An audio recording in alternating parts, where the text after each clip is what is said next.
Dad, it is time for you to move out. Sunny Pines has an open bed.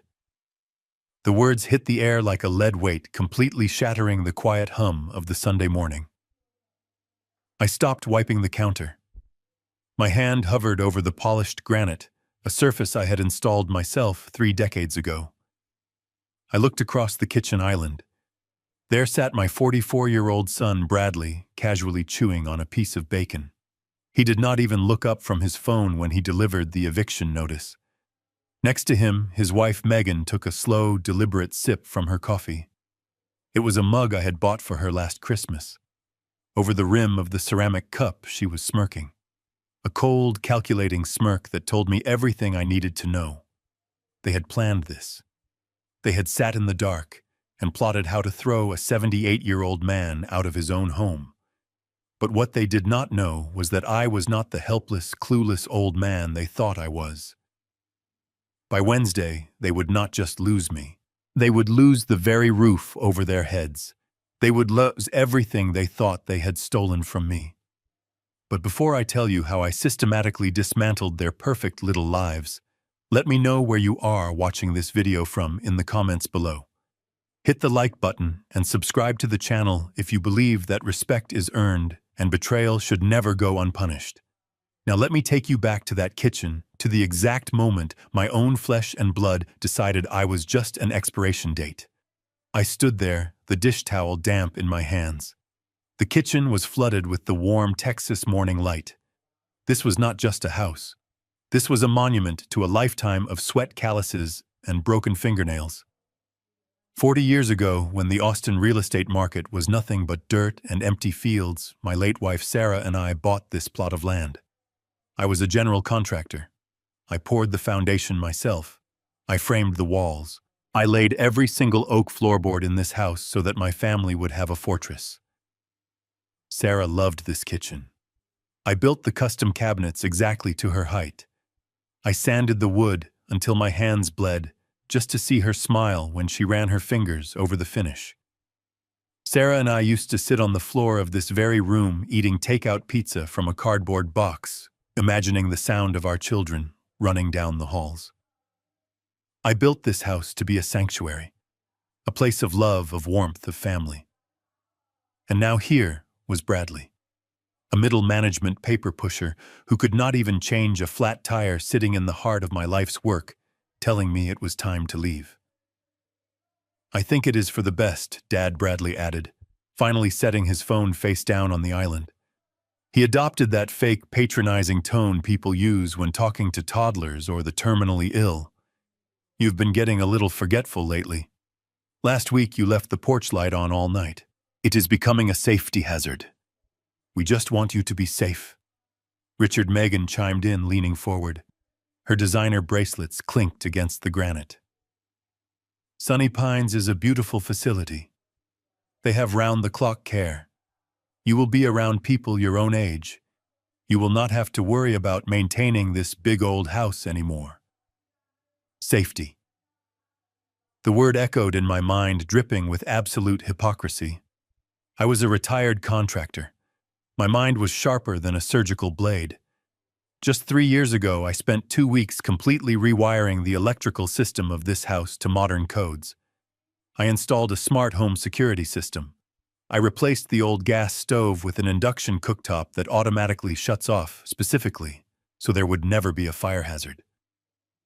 Forgetful. I remembered exactly how they ended up sitting at my island. 4 years ago, Bradley showed up on my porch in the pouring rain. He had been downsized from his corporate job. They had been evicted from their luxury apartment downtown. Megan was crying, her mascara running down her face, swearing they just needed 6 months to save up for a down payment on a new place. They were drowning in car payments and drowning in a lifestyle they could not afford to maintain. I opened my doors to them. I gave them the entire second floor. I paid for the groceries. I paid the utility bills. I let them live rent-free so they could get back on their feet. But as the months turned into years, the gratitude vanished. 6 months turned into a year turned into 4. The tears dried up, replaced by an arrogant sense of entitlement. They took over the living room.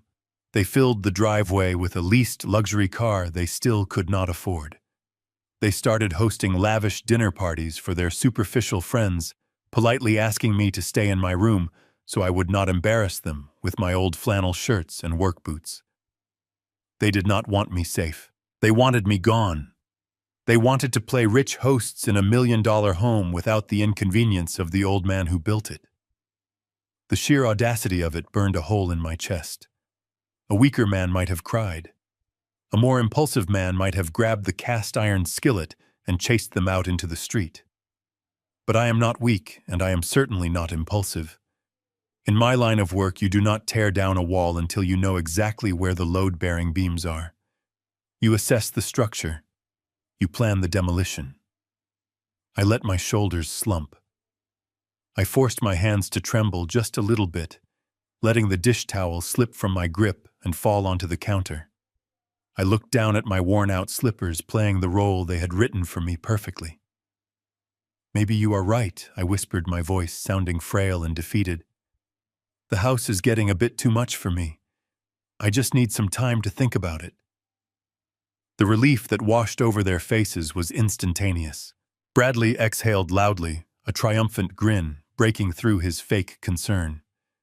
Megan actually clapped her hands together, a short, sharp sound of victory.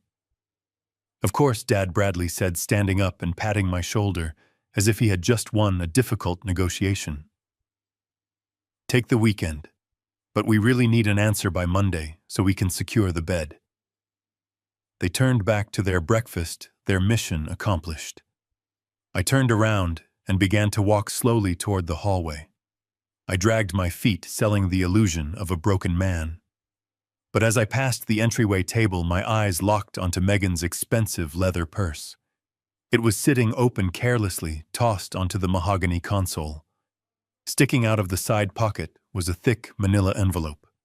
The corner of the document was visible, bearing the seal of a local notary public, and a few words printed in bold black ink.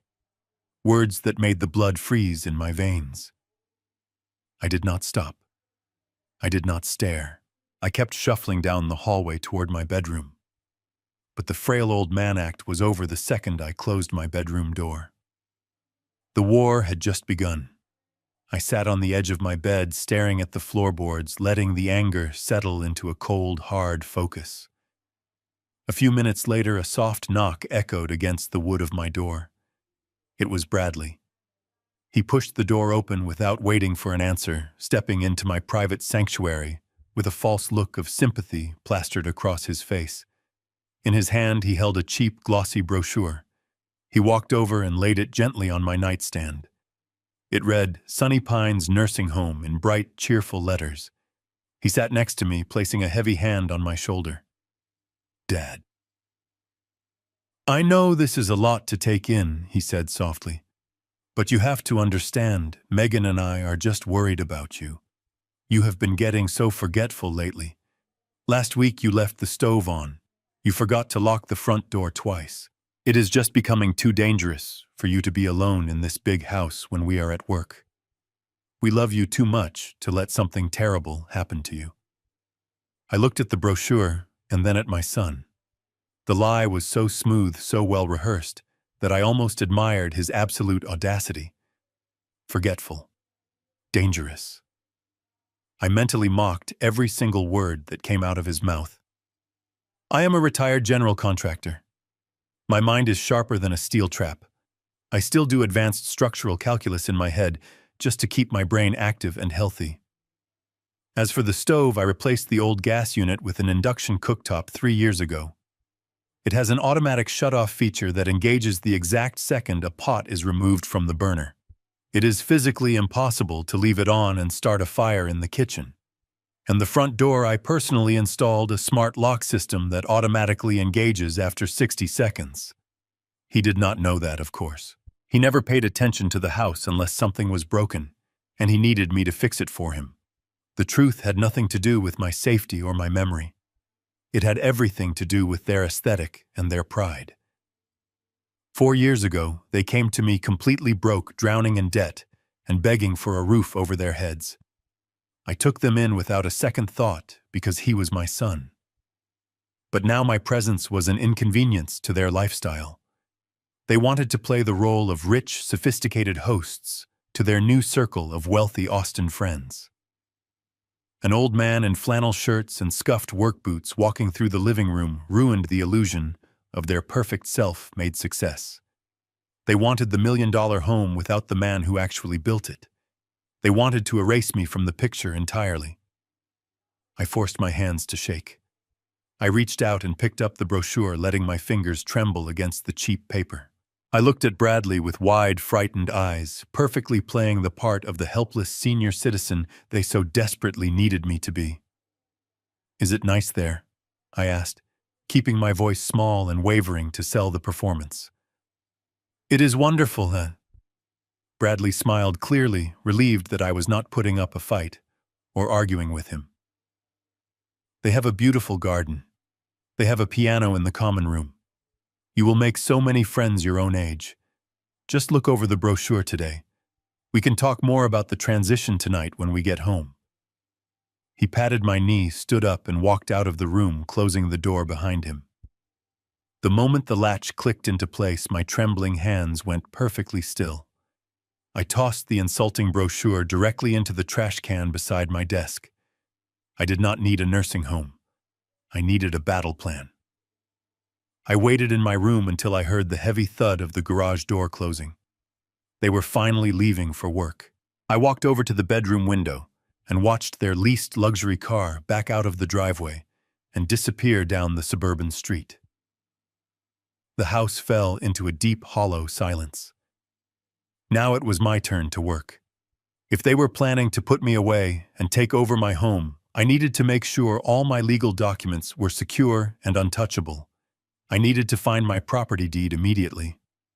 The original deed was locked safely in a deposit box at the downtown bank, but I kept a certified copy in my old study at the end of the hall. I needed to review the exact wording of the title to ensure there were no hidden loopholes Bradley could try to exploit with a shady lawyer. I stepped out of my bedroom and walked down the long sunlit hallway. The floorboards creaked under my weight, a familiar sound I had known for over 40 years. I reached the end of the hall and placed my hand on the brass doorknob of my study. It was a room where I had drafted hundreds of blueprints, where I had taught Bradley how to manage his first allowance, and where I kept the records of my entire life's work. It was my private space, a room Megan rarely ever entered because she claimed it smelled too much like old paper and cedar wood. I turned the knob, expecting the heavy oak door to swing open easily. It did not move. I frowned and tried again, putting my weight into my shoulder and pushing against the wood. The door was completely locked, but it was not just locked. As I leaned closer to inspect the hardware, I realized the old standard doorknob had been completely removed. In its place was a heavy-duty, high-security deadbolt. My own study, the room containing all of my most private, financial, and personal documents, had been sealed off from me. I stood there in the quiet hallway, staring at the shiny new brass lock, and a cold realization washed over me. I had come looking for a simple piece of paper, but I had just found something much more shocking. This was no longer just an eviction. This was a hostile takeover. They had invaded my personal sanctuary, a place filled with memories of Sarah and my hardest working years. The audacity to change a lock inside my own home, a home I built with my bare hands, ignited a fire inside me that had not burned this hot in decades. I traced my fingers over the cold metal of the new deadbolt. They thought they could simply lock me out of my own life. They thought I would just pack my bags, hand over the keys, and quietly fade away into a sterile nursing home room. They were gravely mistaken. I slowly pulled my hand away from the door and smiled. It was a dark, humorless smile. Bradley had forgotten one very important detail about the father he was trying to discard. A lock is only an obstacle if you do not know how to take it apart. And I knew exactly where I kept my heavy-duty tools. I stood there, my hand resting on the cold brass of the new deadbolt. This study was the nerve center of my life. The oak desk inside held my tax returns, banking ledgers, and the certified copy of the property deed. It was the one room that still belonged entirely to me. Now I was locked out. A floorboard creaked behind me. "Richard, what are you doing?" I turned. Megan stood at the end of the hallway wearing a silk robe and holding a steaming cup of herbal tea. Her eyes darted from my hand to the new lock. A brief flicker of panic crossed her expression, quickly masked by that same patronizing smile. She glided down the hallway, her bare feet padding softly against the oak floor. I let my shoulders drop, slipping back into the character of the confused old man. I pointed a trembling finger at the door. "I was just trying to get some old tax papers," I said, keeping my voice hesitant. "But the knob does not seem to want to turn. Did the lock break?" Megan let out a theatrical sigh, placing her free hand gently on my forearm. Her touch felt like ice. "Oh, Richard, I am so sorry. I turned this room into my private yoga studio. I really needed a Zen space to meditate. You know how stressful things have been for Bradley and me lately. A yoga studio." The lie was so utterly ridiculous. It took every ounce of my willpower not to laugh. Megan did not do yoga. Her idea of decompressing was maxing out a credit card at a boutique. Furthermore, the study was the worst possible room for a studio. It faced the afternoon sun, directly turning into an oven by 3 p.m., and my massive mahogany desk dominated the floor space. "But what about my papers?" I asked, widening my eyes to look distressed. "My ledgers? The filing cabinets?" "Oh, do not worry about that," she said breezily, taking a sip of her tea. "I had Bradley pack those dusty old boxes and move them down to the basement. You do not really need to worry about all that complicated financial stuff anymore. You should be relaxing. We have everything handled." Handled. That word echoed ominously in my mind. Her lie about the basement was the fatal flaw in her story. The basement was notoriously damp. When Sarah was alive, we never stored anything down there because the mildew would ruin it in weeks. Megan knew this. She claimed she saw a spider down there 3 years ago and refused to set foot on the stairs ever since. There was absolutely no way she hauled heavy boxes of files down to a damp cellar. My papers were still in that room, and she was guarding them.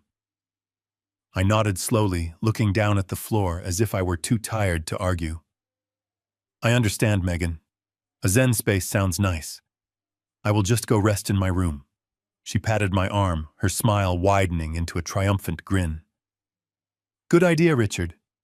Rest up. Bradley and I are going out tonight. We have a dinner party with some investors from his firm. We will be out quite late, so do not wait up for us. I left some soup in the fridge for your dinner." She turned and walked away. I watched her go, the anger in my chest hardening into an unbreakable resolve. Investors from his firm. Another lie. Bradley was a mid-level manager who had just been demoted. They were going to a country club, trying to impress people who did not care about them, plotting to steal the ground beneath my feet. I went back to my bedroom and sat in the worn armchair by the window.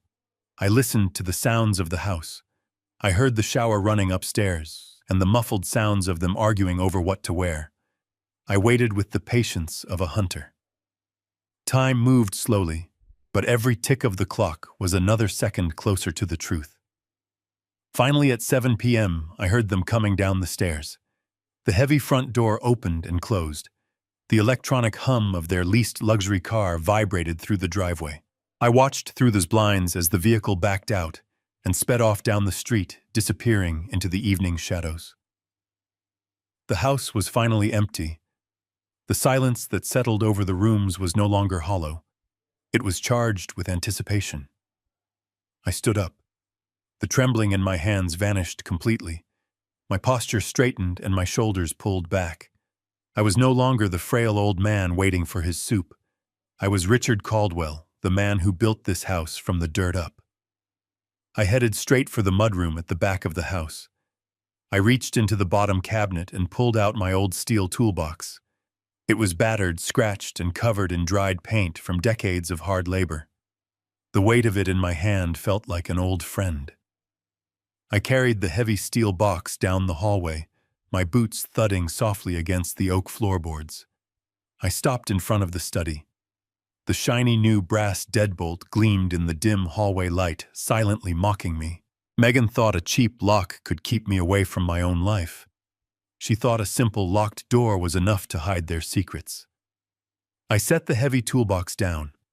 The metal clanked against the wood, a decisive sound that echoed through the empty house.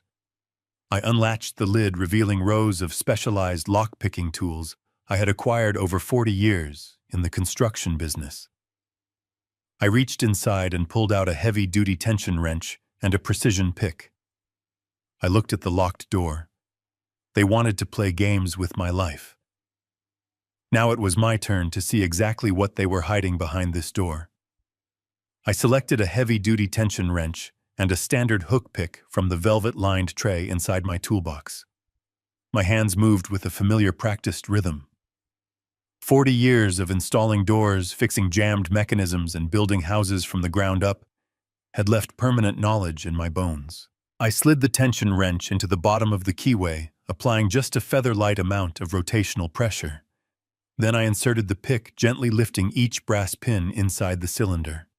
1, 2, 3, 4, 5. I counted them off in my head, feeling the microscopic clicks vibrate through the metal tools and into my fingertips. Megan had probably thought a heavy-duty label on the plastic packaging meant it was impenetrable. But a cheap deadbolt from a discount hardware store is nothing more than an illusion of security against a man who knows how it was manufactured. Exactly 45 seconds after I knelt down, the final pin set into place. The cylinder turned with a heavy, satisfying thud. I withdrew my tools, stood up, and pushed the heavy oak door open. The hinges groaned softly, a sound I had not heard in months. I stepped across the threshold, my eyes adjusting to the dim light filtering through the closed wooden blinds. I reached out and flicked the wall switch. The brass desk lamp flickered to life, casting a warm yellow glow across the room.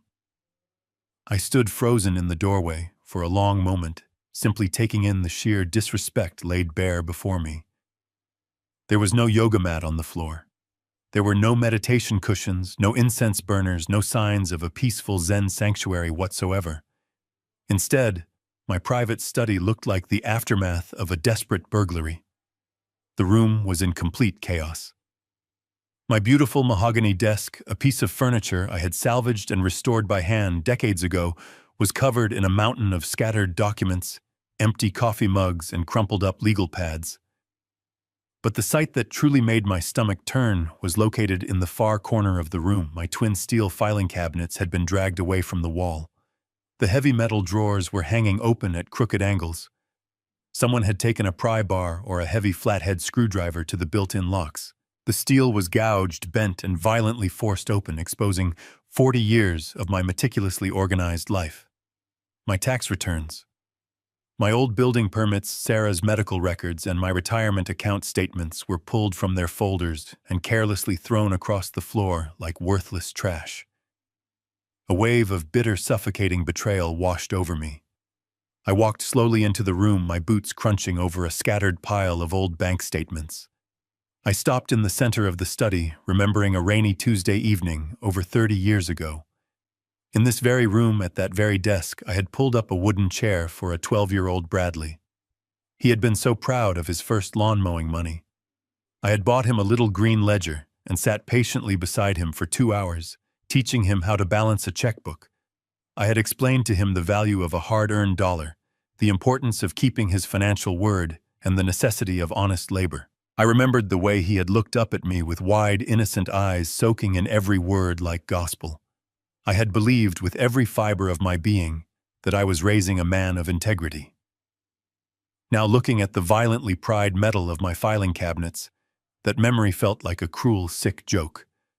The boy who had meticulously recorded his $5 lawn mowing earnings had grown into a man who would crowbar his own father's private files while he sat in the next room, waiting for a bowl of leftover soup.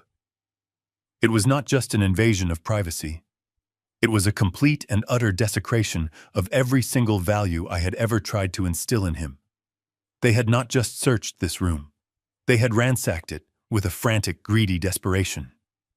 I forced myself to breathe evenly, pushing the emotional ache down and replacing it with the cold, calculating mindset of a contractor assessing a severely damaged foundation. I walked over to the mahogany desk and looked down at the chaotic spread of papers. They were searching for something specific. You do not destroy two heavy steel filing cabinets unless you are hunting for a very particular hidden document.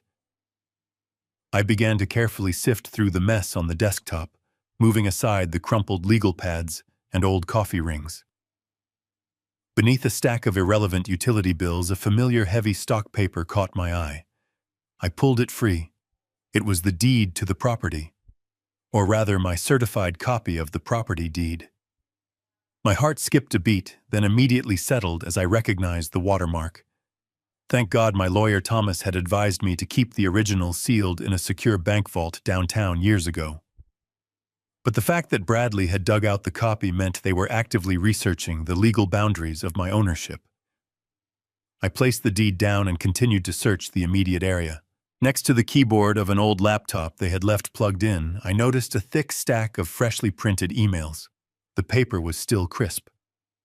I picked up the stack and adjusted my reading glasses. The emails were sent from Bradley's personal account, not his work email. I looked at the recipient address. It was a representative from a company called Apex Horizon Financial. I recognized the name immediately from my years in the real estate business. They were not a traditional bank. They were a predatory lending company, notorious for offering high-interest, aggressive cash loans against property assets. My eyes scanned the printed text, jumping from one paragraph to another. The words blurred before my vision sharpened with adrenaline. The representative from Apex Horizon Financial was walking Bradley through securing a massive loan. You do not get that size loan without collateral. Bradley had absolutely zero assets. The luxury car belonged to a dealership. Megan's clothes were bought on credit. The only valuable asset was the house I was standing in. I read a highlighted paragraph midway down the second page. The officer wrote they could not proceed with property leveraging unless Bradley was the primary title holder or possessed full legal authority over the current owner. My stomach clenched as their scheme took a terrifying shape. They were not just trying to put me in a home. They were trying to use my property as a giant ATM to fund their delusions. I dropped the emails onto the desk and opened the remaining drawers. I needed to see exactly how far my son was willing to go. I pulled open the bottom right drawer. It was full of heavy legal folders. I grabbed the top folder and flipped it open under the desk lamp. Inside was a single document. The bold heading at the top read, "Durable Power of Attorney." My eyes scanned the dense legal jargon, picking out key phrases that felt like physical blows. It granted Bradley complete control over all of my financial assets, real estate holdings, banking accounts, and investment portfolios. But it did not stop there. The second section shifted into medical territory. It gave him the absolute right to make all healthcare decisions on my behalf, including the authority to place me in a long-term care facility against my will and the power to dictate my end-of-life care. This was not just a financial theft. This was the complete erasure of my autonomy. They were drafting the paperwork to strip me of my voice, my freedom, and my rights. I flipped to the last page, my breath catching in my throat. There on the bottom line was my signature, Richard Caldwell. I stared at the ink. The cursive loops were a sloppy imitation of my handwriting. Bradley clearly tried to copy my signature from an old card. He pressed too hard on the paper, making the ink pool at the end of the letters. Next to the forged signature was a bright blue notary stamp, complete with a signature from someone I had never met. It was a fake stamp easily ordered online by anyone with a card. The forgery was sloppy, the work of a desperate amateur. But I knew enough about the modern legal system to understand how dangerous this piece of paper truly was. If Bradley walked into a busy bank branch or a predatory lending office with this document, a careless clerk might just process the request. Once the wheels of a massive financial transaction started turning, it would take me years of expensive legal battles to prove the fraud and unravel the damage. I could not let this see the light of day. But I could not destroy it either. It was the proof of their betrayal. I reached into my pocket and pulled out my smartphone. My hands were steady now, stabilized by a cold, calculating rage. I opened the camera application and made sure the flash was off. I held the phone over the forged document, tapping the screen to focus on the fake signature and the fraudulent notary stamp. I took 3 high-resolution photos of the final page. Then I flipped back to the front, photographing every single paragraph of the power of attorney. I moved on to the printed emails capturing the dates, the sender addresses, and the discussions about leveraging my home. I was building an ironclad case brick by brick. I reviewed the photos in my digital gallery, zooming in to make sure every word was perfectly legible. The evidence was secured. I placed the phone back into my pocket and reached out to close the legal folder. I needed to put everything back exactly as I had found it. But before my fingers could brush the cardboard cover, a low rumble vibrated through the floorboards. It was the heavy hum of the garage door opening. My heart slammed against my ribs. They were back. The fancy dinner party must have ended early, or they had lied about the evening. It did not matter. They were pulling into the garage right now. I had less than 30 seconds before they walked through the mudroom door. I moved with a speed and agility I did not know my 78-year-old body possessed. I shoved the folder back into the bottom drawer and slammed it shut. I roughly swept the scattered bank statements and emails back into the chaotic pile they had created on the desktop. I grabbed my tools from the desk and shoved them deep into my pockets. I turned off the desk lamp, plunging the study back into darkness. I stepped out into the hallway, pulling the heavy oak door shut behind me. I pulled the tension wrench and the hook pick from my pocket. My hands were moving entirely on muscle memory now. I slid the tools into the new brass deadbolt. I could hear the thud of car doors slamming in the garage. I heard the lock on the mudroom door click open. I worked the pins inside the cylinder frantically. 1, 2, 3, 4, 5. The mechanism caught. I turned the tension wrench, locking the deadbolt firmly into place. I pulled my tools out just as I heard Megan complain loudly about her shoes. I slipped the picks into my pockets and silently hurried down the hallway toward my bedroom. I stepped inside and eased my door shut, leaving it open just a crack. A second later, the hallway light clicked on. Footsteps echoed heavily on the floors. I stood in the dark, my chest heaving silently, clutching the phone in my pocket. The rest of the long, agonizing night passed in a blur of sleepless anticipation. I laid awake and listened to the muffled sounds of Bradley and Megan moving around the house, their voices unaware of the storm gathering right beneath their feet.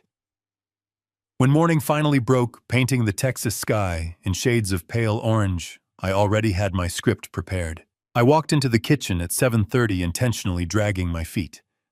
Bradley was pouring his coffee. Megan was scrolling through her phone, not even bothering to look up. I cleared my throat, making my voice sound weak and raspy. I told them my joints were aching, and I had scheduled a last-minute appointment with Dr. Higgins downtown.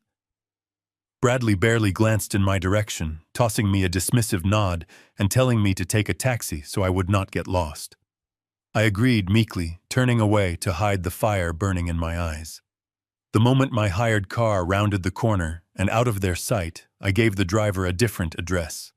We were not going to a medical clinic. We were heading straight to the downtown law offices of Thomas Sterling. Thomas and I had known each other personally for over 40 years. Long before he wore custom-tailored suits and sat behind a mahogany desk, he was a scrappy young legal clerk who helped me navigate my commercial construction contracts. We had built our careers side by side in the dusty heat of Austin. He was the godfather to my late wife's rose garden, and a man who possessed the legal ferocity of a starved wolf. If there was anyone I trusted to help me navigate this betrayal, it was him. I walked into his downtown office without an appointment. His secretary, who had known me for a decade, took one look at the grim determination on my face and immediately waved me through the double oak doors. Thomas looked up from a stack of legal briefs. His stern, wrinkled face broke into a warm smile that faded the exact instant he saw my expression. I sat down in the leather chair opposite him. I did not waste time with pleasantries. I pulled out my phone, unlocked the screen, opened the photo gallery, and slid the device across the polished wood of his desk. Thomas picked it up, adjusting his silver-rimmed reading glasses. I watched his eyes dart back and forth across the screen. I watched as the warm, welcoming demeanor of an old friend completely vanished, suddenly replaced by the cold, razor-sharp focus of a veteran attorney. He swiped to the next photo, then the next. The silence in the executive office became heavy, broken only by the hum of the city traffic 14 floors below. When he finally reached the image of the forged signature and the fake notary stamp, the vein in his temple throbbed. He placed the phone gently back onto the polished desk, slowly removed his glasses, and let out a very long, slow breath. His voice, when he finally spoke, was dangerously quiet and laced with venom. "This is a Class 3 felony, Richard. It is textbook fraud, elder abuse, and a direct conspiracy to commit grand larceny. I can have a police cruiser sitting in your driveway in 15 minutes. We can have Bradley wearing handcuffs before his lunch break. Let me make the call." He reached for the telephone resting on his desk. I leaned forward and placed my hand firmly over his wrist, stopping his movement. "No, Thomas," I said, my voice steady and void of the weakness I had faked all morning. "Do not call the police. Not yet." Thomas looked at me, his brow furrowed in confusion and rising anger. "Richard, he is trying to strip you of your legal autonomy. He is trying to steal $1 million property and lock you in a state-run facility against your will. You simply cannot protect him from this terrible consequence. He crossed a line that cannot be uncrossed by an apology." "I am not protecting him," I replied, staring directly into the eyes of my oldest friend. "Jail is entirely too easy for what he has deliberately done. If he goes to jail right now, he gets a public defender. He cries to a judge about making a mistake, and Megan plays the weeping victim. They will paint me as a confused old man who misunderstood their intentions. No. I want to take away the one thing they truly love in this world. I want to take away their money, their status, and their arrogance. I want to dismantle their life the exact same way they tried to dismantle mine." Thomas slowly pulled his hand away from the receiver of the telephone.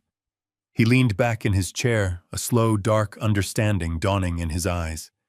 He knew me well enough to recognize the tone of a man who was preparing to demolish a building down to its foundation. "What do you need me to do?" he asked, his tone shifting from protective friend to strategic partner. I pointed to the phone on the desk. "You saw the emails from Apex Horizon Financial. Bradley is trying to leverage the house for a massive cash loan. But a man does not commit a brazen felony just to upgrade his lifestyle. There is a desperate panic hidden in that forgery. They need a massive amount of cash, and they need it immediately. I need to know why. I need you to run a quiet, deep background check on their finances.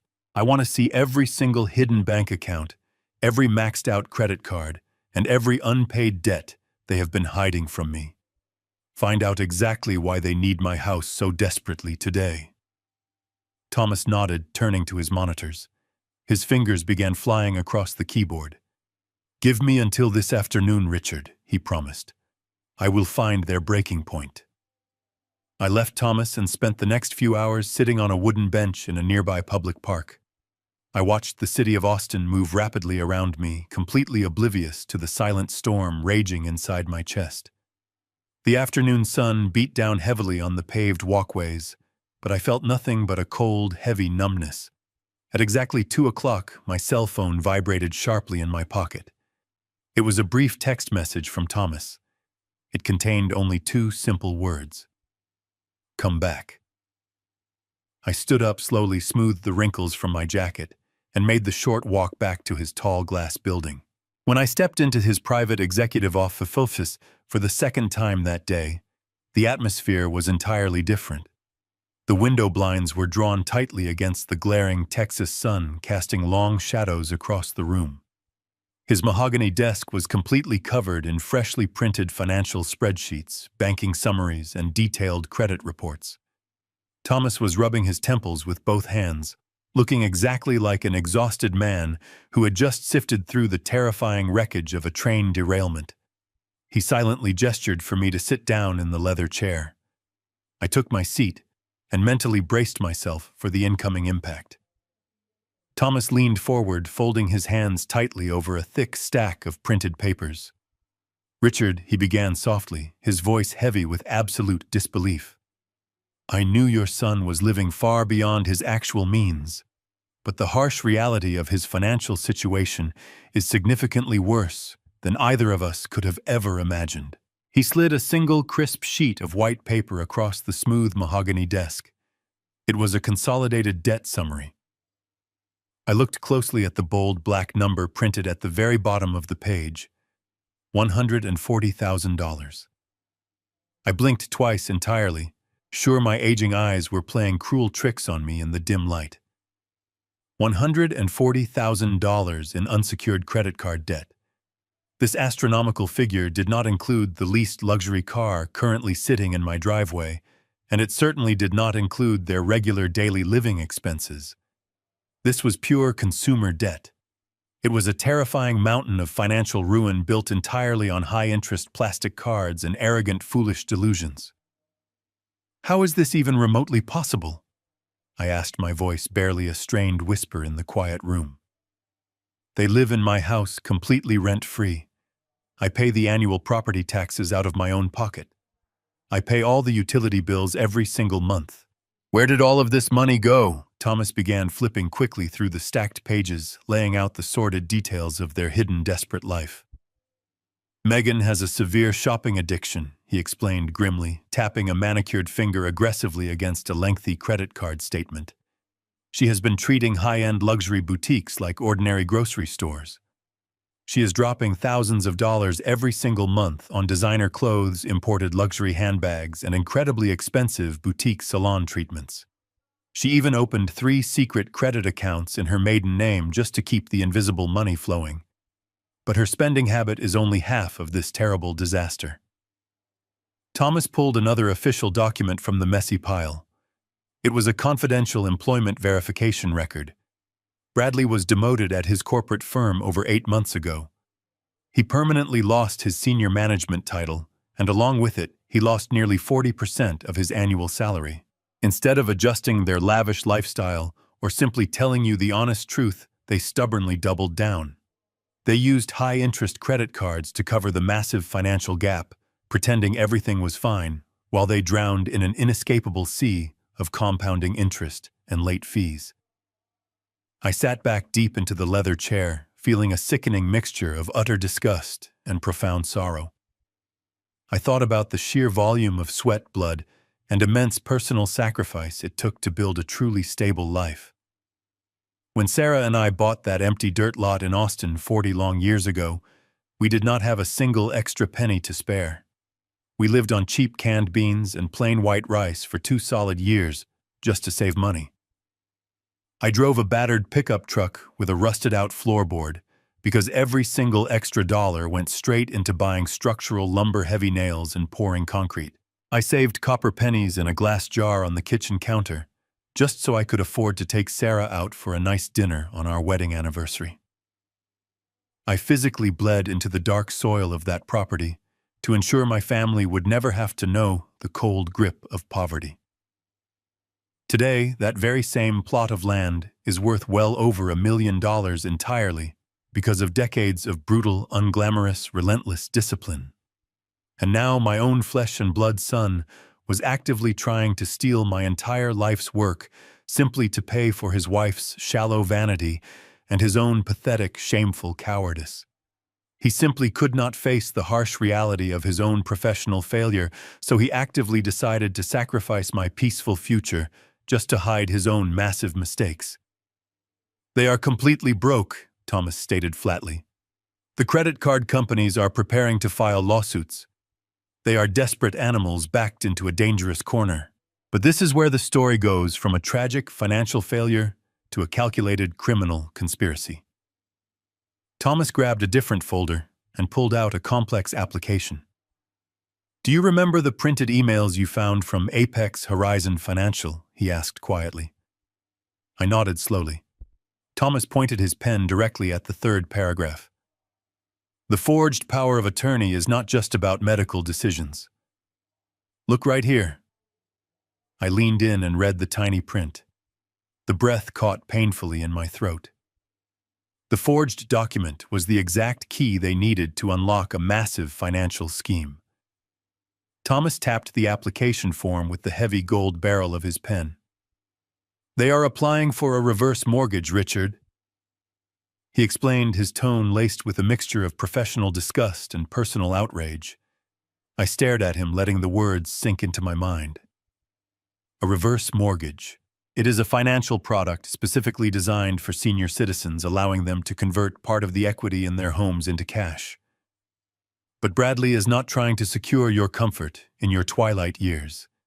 He is using that forged power of attorney to bypass your consent entirely. The moment you are securely locked away in that cheap nursing home facility declared legally incompetent by the very paperwork he plans to execute this massive loan against your property.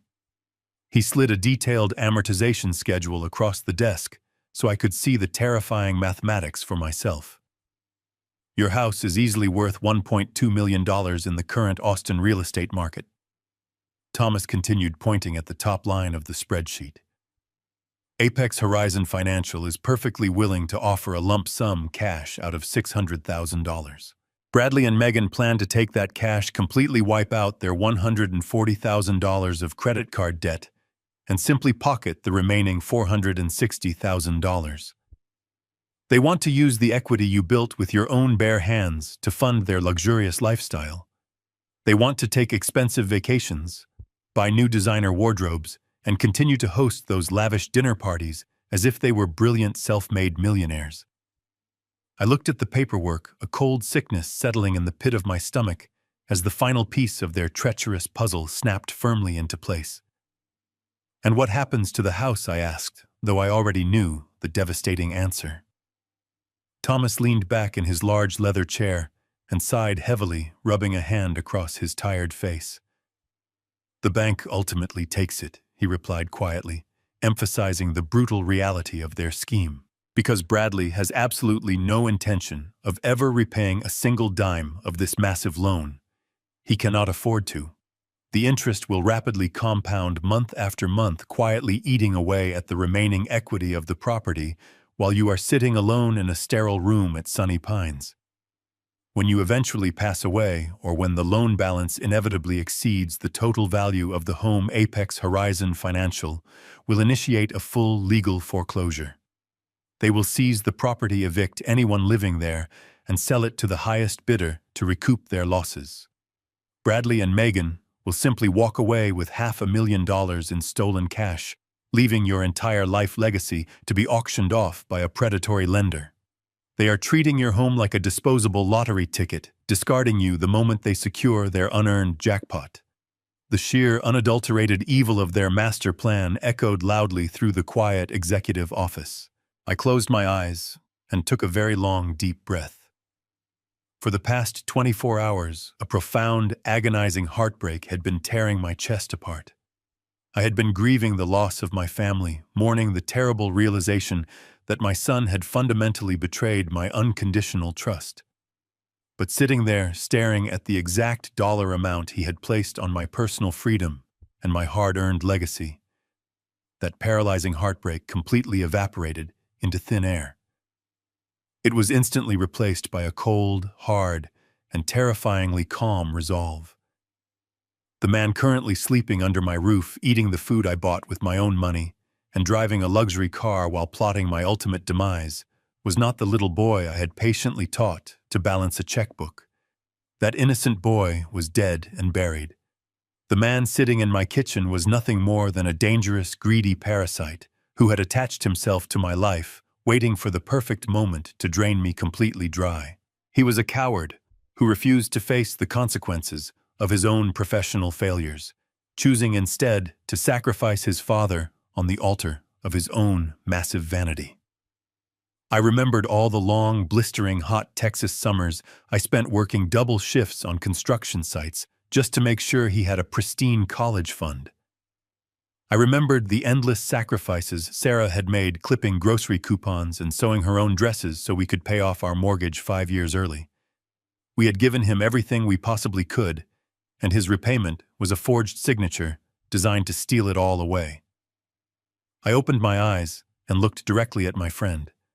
I felt absolute clarity wash over my mind. I was a professional builder.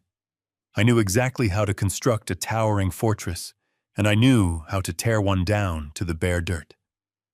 I pushed the thick stack of fraudulent loan applications completely away from me.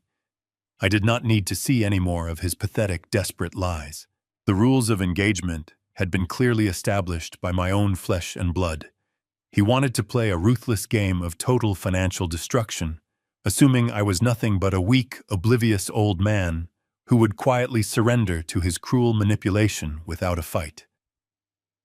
He had severely underestimated the man who raised him, the man who taught him how to walk. I leaned forward, resting my forearms heavily on the polished mahogany desk, and locked my unwavering gaze with Thomas. I was no longer the grieving father seeking any sort of comfort or explanation. I was a man preparing for absolute war. We are going to strike first, and we are going to strike hard. I need you to answer a very important question right now, I said, my voice steady, sharp, and entirely devoid of any remaining warmth or hesitation. How fast can we legally sell this property to a cash buyer before Wednesday? Thomas stared at me across the mahogany desk, his eyes narrowing into a sharp squint. A genuine smile spread across his weathered face. He understood exactly what I was asking, and more importantly, he understood the sheer magnitude of the retaliation I was planning. To sell real estate in less than 48 hours is usually impossible. But Austin, Texas was not a traditional market. It was a boiling cauldron of corporate development. Thomas pulled his heavy leather contact book from the corner of his desk. If you list it on the open market, it takes months, he said, his voice dropping low. But if you want to sell it today with absolutely no contingencies and cash wired directly into a secure trust, we bypass families and go straight to the sharks. He flipped through the thick pages until he found a specific business card. He pulled it out and tapped it against the desk. Lone Star Horizon, he read aloud. They are a massive corporate real estate development firm. They have been quietly buying up huge residential lots on your side of the city to demolish old homes and build luxury condominiums. They pay entirely in cash. They buy properties strictly as is, meaning they do not care about paint, plumbing, or the roof. They only want the dirt beneath the foundation. I leaned forward, the gears in my mind turning rapidly. A corporate buyer was perfect. They did not have feelings. They did not care about family drama. They were a faceless machine that operated purely on legally binding contracts and strict deadlines. Call them, I said, my tone absolute. Tell them the property is completely off-market, but it is theirs for $1.2 million if they close the deal by tomorrow evening. Thomas picked up his phone and dialed the number. He put the call on speaker so I could hear the exchange. A smooth, professional voice answered on the second ring. Thomas introduced himself, bypassed the pleasantries, and laid the offer on the table. He provided my exact address and the asking price. I listened as the corporate representative typed rapidly on his end. Within seconds, the man confirmed that my property sat squarely inside their prime acquisition zone. The representative sounded eager. He stated that $1.2 million was easily within their immediate cash reserves. However, he cautioned that their typical expedited closing process took a minimum of 7 business days. I shook my head sharply at Thomas. I did not have 7 days. By next week, Bradley would have his forged documents filed and my assets frozen. I needed the sale finalized and the house out of my name before the sun rose on Wednesday morning. Thomas held up a finger, gesturing for me to wait. He leaned into the speakerphone, dropping his voice into a firm register. 7 days does not work for my client, Thomas told the representative. My client is offering you a prime, highly coveted corner lot. But this is a distressed timeline. You can have the property for $1.2 million cash wired into our trust account by tomorrow afternoon. But there is a very strict condition attached to this transfer. The line went silent before the representative asked him to elaborate. I leaned closer to the phone.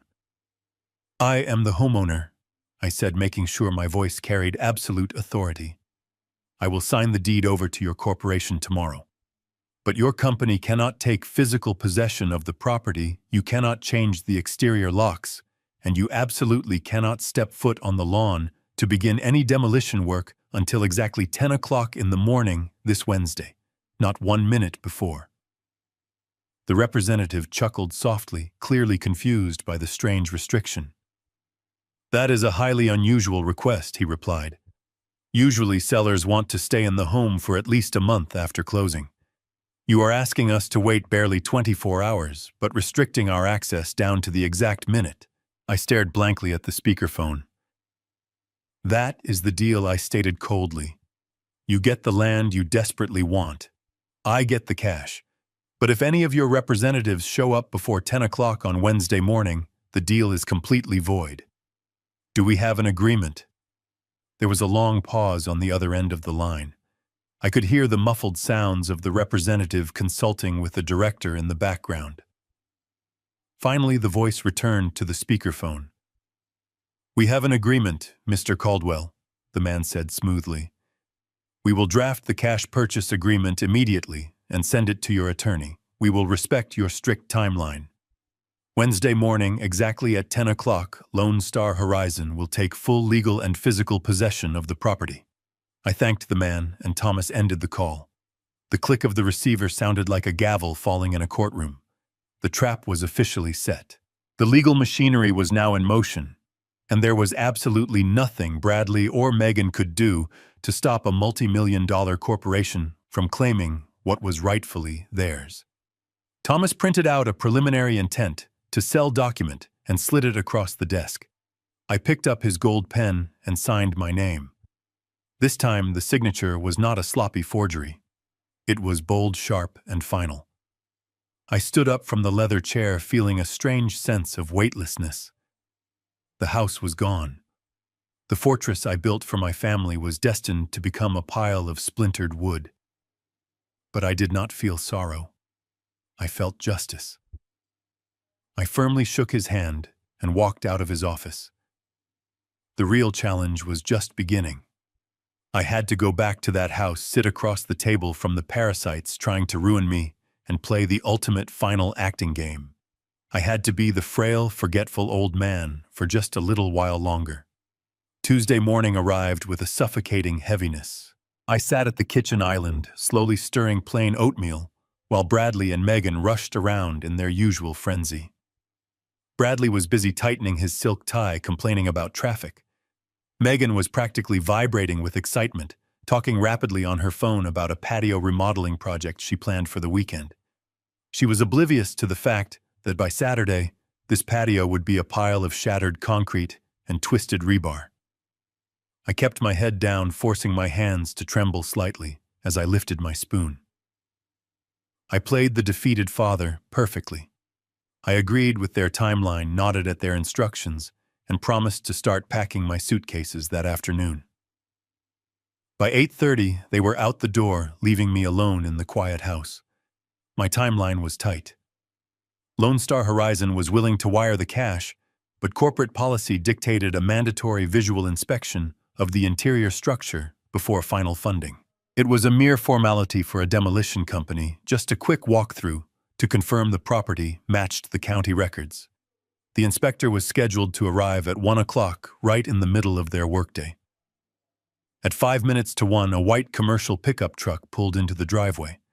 A tall man in a high-visibility vest and hard hat stepped out carrying an electronic tablet. I met him at the door before he could ring the bell. He introduced himself as Marcus, the lead site assessor for Lone Star Horizon.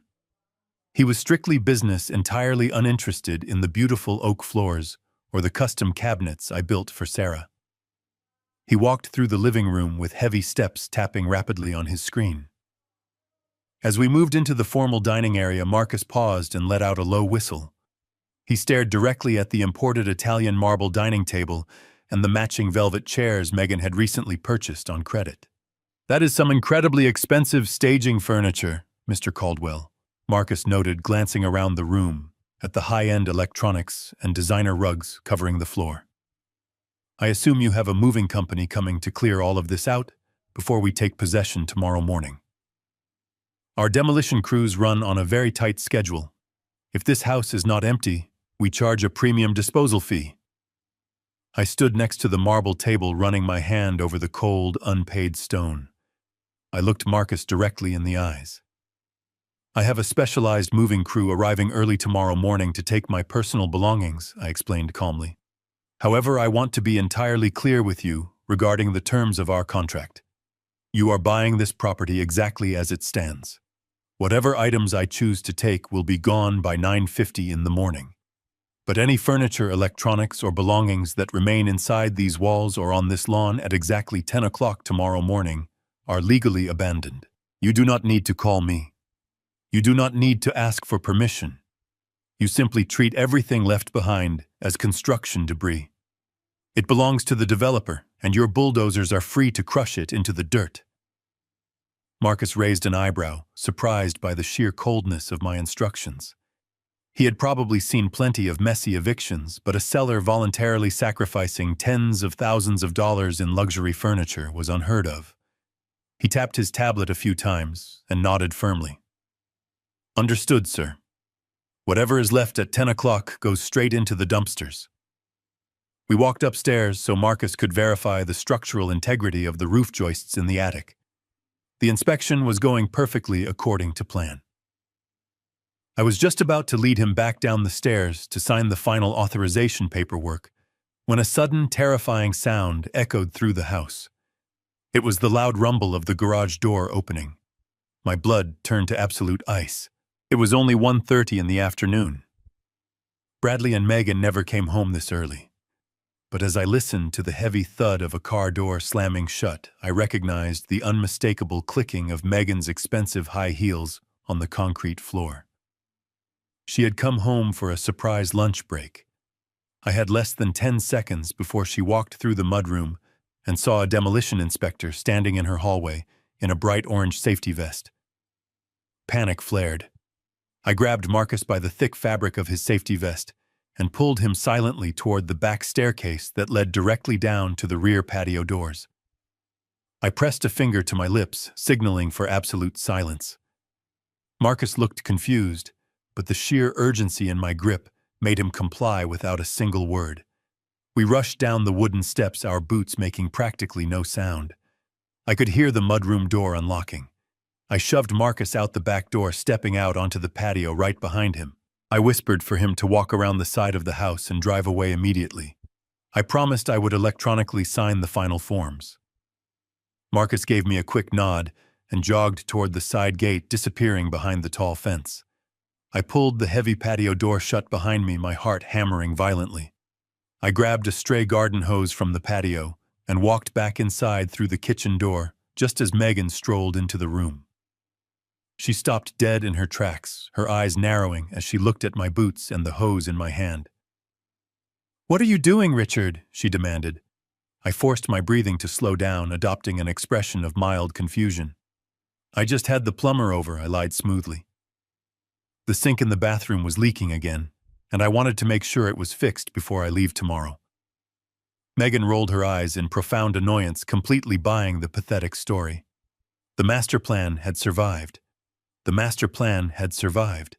The rest of Tuesday afternoon crawled by with an agonizing slowness. I retreated to my bedroom, keeping the door shut to avoid any interactions with my daughter-in-law. I spent the hours organizing the few personal items I actually cared to keep. I carefully wrapped Sarah's framed photographs in soft cotton shirts and placed them gently into my battered leather suitcase. I packed my old pocket watch, my favorite flannel shirts, and a small wooden jewelry box containing the wedding ring I had given my wife over 50 years ago. That was my entire life condensed into 2 bags. The rest of the house, the physical structure, the expensive appliances, the imported rugs meant absolutely nothing to me anymore. They were just materials to me now, entirely devoid of any real meaning. As the sun dipped below the Texas horizon, painting the sky in deep shades of purple and charcoal, the heavy front door opened and closed. Bradley was home from work. I sat quietly in my darkened room, listening to the muffled sounds of their evening routine drifting up through the floorboards. I could hear the clinking of wine glasses and the low murmur of Bradley complaining about his boss. But it was Megan's voice that carried the most clarity. She was on a speakerphone call in the living room talking to one of her superficial friends. Her high-pitched laughter echoed through the hallway, sharp and incredibly grating. I walked silently over to my door, pressing my ear against the cool wood to listen. I could hear every single word she was saying perfectly. "I am telling you, it is going to be absolutely fabulous," Megan practically squealed into the phone. "The old man is moving out tomorrow morning. He is going to some assisted living place across town. Once he is gone, we are going to completely gut the downstairs. I am throwing a massive house remodeling party next weekend to celebrate. We are going to knock down the wall between the kitchen and the dining room to create a totally open concept space. We are bringing in caterers, and I already ordered a dozen bottles of imported champagne. It is going to be a fresh start for us. A real step up in our social circle." I stood in the dark, a silent smile spreading across my face. I shook my head in pure disbelief at her arrogant delusion. She was planning a remodeling party. She was inviting her wealthy friends over to drink champagne and smash a single wall with a sledgehammer for fun. She had no idea that a professional demolition crew of 15 men would be arriving in less than 18 hours to bring the entire structure down to the dirt. She thought she was going to repaint the kitchen cabinets. Lone Star Horizon was going to crush them into splintered kindling with a bulldozer. The sheer poetic irony of her foolish conversation was almost too delicious to bear. I pulled away from the heavy wooden door and walked back over to my small writing desk in the corner. I reached into my bag and pulled out my secure digital tablet. Thomas had provided it to me earlier that morning to ensure our communications remained completely encrypted on the home network. I pressed the power button, and the screen illuminated my face with a pale blue glow. I opened the secure email portal. Right at the top of the inbox was a message from Thomas Sterling, marked with high importance. The subject line read, "Final closing documents for immediate execution." I took a deep, steadying breath and tapped the screen to open the legal file. The document was 40 pages long, filled with corporate terminology, liability, waivers, and the absolute transfer of property rights. I read through the summary page, verifying every detail we had negotiated. The purchase price was listed clearly. $1,200,000 payable entirely in a cash wire transfer. I scrolled down to the funding section. Thomas had executed his part of the strategy flawlessly. The destination for the corporate funds was not my local checking account, which Bradley could potentially attempt to freeze or dispute using his forged legal papers. Instead, Thomas had established a private offshore trust account in my name. The money would cross international borders the moment the contract was signed, instantly vanishing into a secure financial fortress, untouchable by my son, his predatory lenders, or any local court system. Bradley wanted to steal my equity to pay off his massive credit card debts. Now he would not be able to find a single penny, even if he hired a team of private investigators. I reached the final page of the document. A glowing yellow box indicated where my digital signature was required to execute the binding contract. I paused for just a fraction of a second. I looked around the room, taking in the crown molding I had installed, the sturdy window frames I had built, and the solid floor beneath my feet.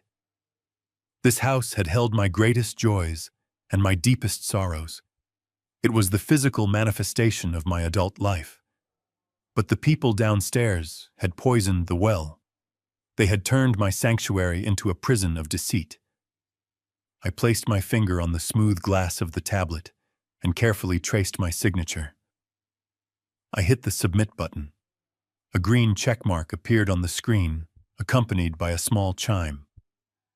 The tablet displayed a confirmation message stating the wire transfer had been initiated and successfully completed. The money was secured. I turned off the tablet and set it down. I looked out the window into the dark Texas night.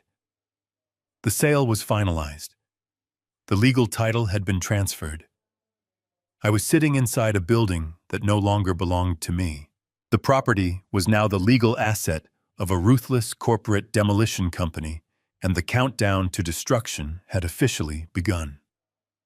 The morning sun broke through the curtains, casting a pale gray light over my bedroom. It was Wednesday, the day of the reckoning. I stood up from my bed, my joints popping in the quiet room, and walked over to the closet. Today required a very specific costume. I bypassed the clean-pressed button-down shirts and reached for a faded moth-eaten flannel and a pair of trousers that were slightly too large for my frame. I wanted to look exactly like the defeated, fading old man they so desperately needed me to be. I shuffled over to the corner of the room where my 2 battered leather suitcases sat. I had packed them the night before, filled only with the few precious memories I was taking with me. The heavy silence of the house was broken by the sound of upbeat music pulsing from the kitchen downstairs. They were actually playing celebratory music. I gripped the handles of my suitcases. I forced my posture to stoop, rounding my shoulders and letting my chin drop toward my chest. I practiced a long, rattling sigh before opening my bedroom door. I dragged the suitcases down the hallway, making sure the hard leather bumped loudly against the wooden stairs. Each step I took was a calculated performance. When I finally reached the bottom of the staircase, I dragged my bags into the brightly lit kitchen. Bradley and Megan were standing by the island drinking their expensive espresso. They were practically glowing with a sickening, vibrant excitement. Megan was wearing a brand new designer dress, no doubt purchased on another maxed-out credit card, and Bradley had a smug, relaxed posture I had not seen since he moved in 4 years ago. They looked like 2 people who had just won the lottery, completely oblivious to the fact that the winning ticket they were holding was entirely counterfeit. Megan spotted me first. She immediately put down her coffee cup and rushed over to me. Her face contorted into a mask of exaggerated, sickly sweet sympathy. She wrapped her arms around my shoulders in a hypocritical hug. I stood perfectly still, letting her expensive perfume wash over me, fighting every single instinct in my body that screamed at me to push her away. I could feel the absolute falseness in her embrace. It was the kind of hug you give a stray dog before dropping it off at the pound. "It is really for the best," Richard Megan cooed, stepping back and patting my arm condescendingly. "You are going to love it at Sunny Pines. You will make so many new friends there, people who can actually keep up with your pace. And do not worry about a thing here. Bradley and I are going to take wonderful care of the house. We have so many exciting plans to update the space. It will be like a brand new beginning for all of us." I looked down at the floor, forcing my hands to tremble as they rested on the handles of my suitcases. I suppressed the massive urge to laugh right in her perfectly manicured face. A brand new beginning. She had absolutely no idea how incredibly accurate that statement was about to become. In exactly 2 hours, her brand new beginning would involve a team of burly construction workers tearing out the very cabinets she was leaning against. I offered her a weak, pathetic nod, playing my role to absolute perfection. I mumbled a quiet thank you, letting my voice crack just a little bit for added dramatic effect. Bradley checked his reflection in the stainless steel refrigerator door, adjusting his silk tie with a look of pure vanity. He walked over to the kitchen island and picked up his expensive leather briefcase. He did not look sad. He did not look conflicted. He looked incredibly relieved, like he had just successfully taken out the garbage. He turned to me and clapped his hands together, a sharp sound that echoed in the large kitchen. "Well, Dad," Bradley said, glancing down at the heavy gold watch strapped to his wrist. Megan and I really gotta get to work. I have a massive morning meeting I cannot miss. The nursing home shuttle is scheduled to pick you up right at 9 o'clock, right? I kept my head bowed and offered another slow, defeated nod. Yes, I whispered softly. The shuttle will be here at 9. I will just wait right here by my bags until they arrive. Bradley smiled a wide, predatory grin that did not reach his cold eyes. Good. That is good. The facility director said the transition process is incredibly easy. Just hand them your paperwork when you get there. Oh, wait a second. He paused, reaching into the inside pocket of his tailored suit jacket. He pulled out his expensive leather wallet and flipped it open. I watched him through my lowered eyelashes, wondering what final piece of dialogue he was preparing to deliver. What he did next was so profoundly insulting, so incredibly degrading, that it instantly killed any microscopic shred of mercy that might have accidentally survived in the deepest corners of my heart. He pulled out a single crisp piece of paper currency. He walked over and casually stuffed the money into the front pocket of my faded flannel shirt, giving my chest a light, patronizing pat. Here is a little something for you to buy some nice snacks from the vending machine, he said smoothly. It was a crisp $200 bill, a pathetic payoff for stealing $1 million house. Have a good life, Dad, he added casually.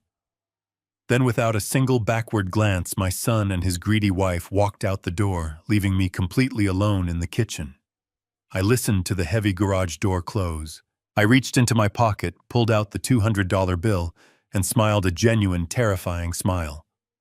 The ultimate destruction could now begin. I stood alone in the absolute silence of the kitchen, the crisp $200 bill resting lightly in the palm of my hand. I stared down at the green ink tracing the printed numbers with my thumb. $200. It was a sum of money so incredibly pathetic, so profoundly insulting, that it momentarily took my breath away. This was the final price tag Bradley had placed on my entire existence. This was his grand gesture of false generosity, after methodically plotting to steal a property worth $1,200,000. He believed that sliding a single crisp piece of currency into the faded pocket of my old flannel shirt would magically absolve him of his crushing guilt. He thought it would buy him a clear conscience while he signed the forged papers to lock me away in a state-run medical facility. I thought about the thousands of hours I had spent laboring under the brutal Texas sun, pouring concrete and hammering nails specifically so he could have a life free of financial panic. I remembered handing him his very first car keys. I remembered paying his college tuition in full. Now he was offering me vending machine money to quietly disappear. I slowly folded the crisp bill in half, then in half again, and tucked it deeply into my pocket. I made a silent, unbreakable promise to myself right then and there. I would not spend a single cent of this insulting handout on myself. I was going to use this exact same bill to generously tip the foreman of my moving crew. It was the only fitting destiny for such dirty money. I turned away from the kitchen island and walked slowly toward the front of the house. I did not need to shuffle my feet anymore, but my body was still running on the lingering adrenaline of the performance. I moved into the spacious, formal living room and stood off to the side of the large bay window. I reached out and gently pulled back the edge of the heavy silk curtains Megan had recently purchased on another maxed-out credit card. I looked out through the pristine glass. The wide driveway was bathed in the bright morning sunlight. The heavy white garage door was fully open, revealing their leased silver Tesla. Bradley was already sliding into the driver's seat, adjusting his expensive tailored suit jacket so it would not wrinkle. Megan was settling into the passenger side, casually checking her makeup in the glowing vanity mirror and adjusting her oversized designer sunglasses. From the outside, anyone driving down our quiet suburban street would see the absolute picture of modern American success. A handsome, upwardly mobile couple heading off to conquer the corporate world from their massive luxury home. It was a complete and utter fabrication. The luxury car was rented. The designer clothes were unpaid. The house they were so proud to claim was legally gone. They were nothing but two incredibly desperate actors wearing expensive costumes, completely unaware that the theater they were performing in was scheduled for immediate demolition. It was a pathetic charade that was about to end very abruptly. The sleek electric vehicle hummed to life, a quiet, almost imperceptible sound compared to the loud, roaring engines of the heavy construction trucks I was used to driving. The Tesla slowly backed out of the driveway, rolling smoothly over the pristine concrete I had meticulously poured and leveled 30 years ago. I watched them closely, waiting for any sign of hesitation, guilt, or regret. I waited to see if Bradley would pause the car, look back at the beautiful house he grew up in, or perhaps cast a final glance toward the window to silently say goodbye to his father. He did none of those things. He did not tap the brakes. He did not turn his head to look back at me. He simply shifted the car into drive and pressed down on the accelerator. The silver vehicle glided down the quiet neighborhood street, passing the perfectly manicured lawns and the tall oak trees. I kept my eyes locked on the back of the car as it approached the main intersection at the end of the block. The red taillights flared briefly in the sunlight as he paused at the stop sign. Then the right turn signal flashed. The Tesla turned the corner and completely disappeared from my view, swallowed up by the morning commuter traffic. They were officially gone. The neighborhood was quiet again, completely unaware of the approaching chaos. The exact second the silver car vanished behind the distant tree line, a profound physical transformation washed over my body.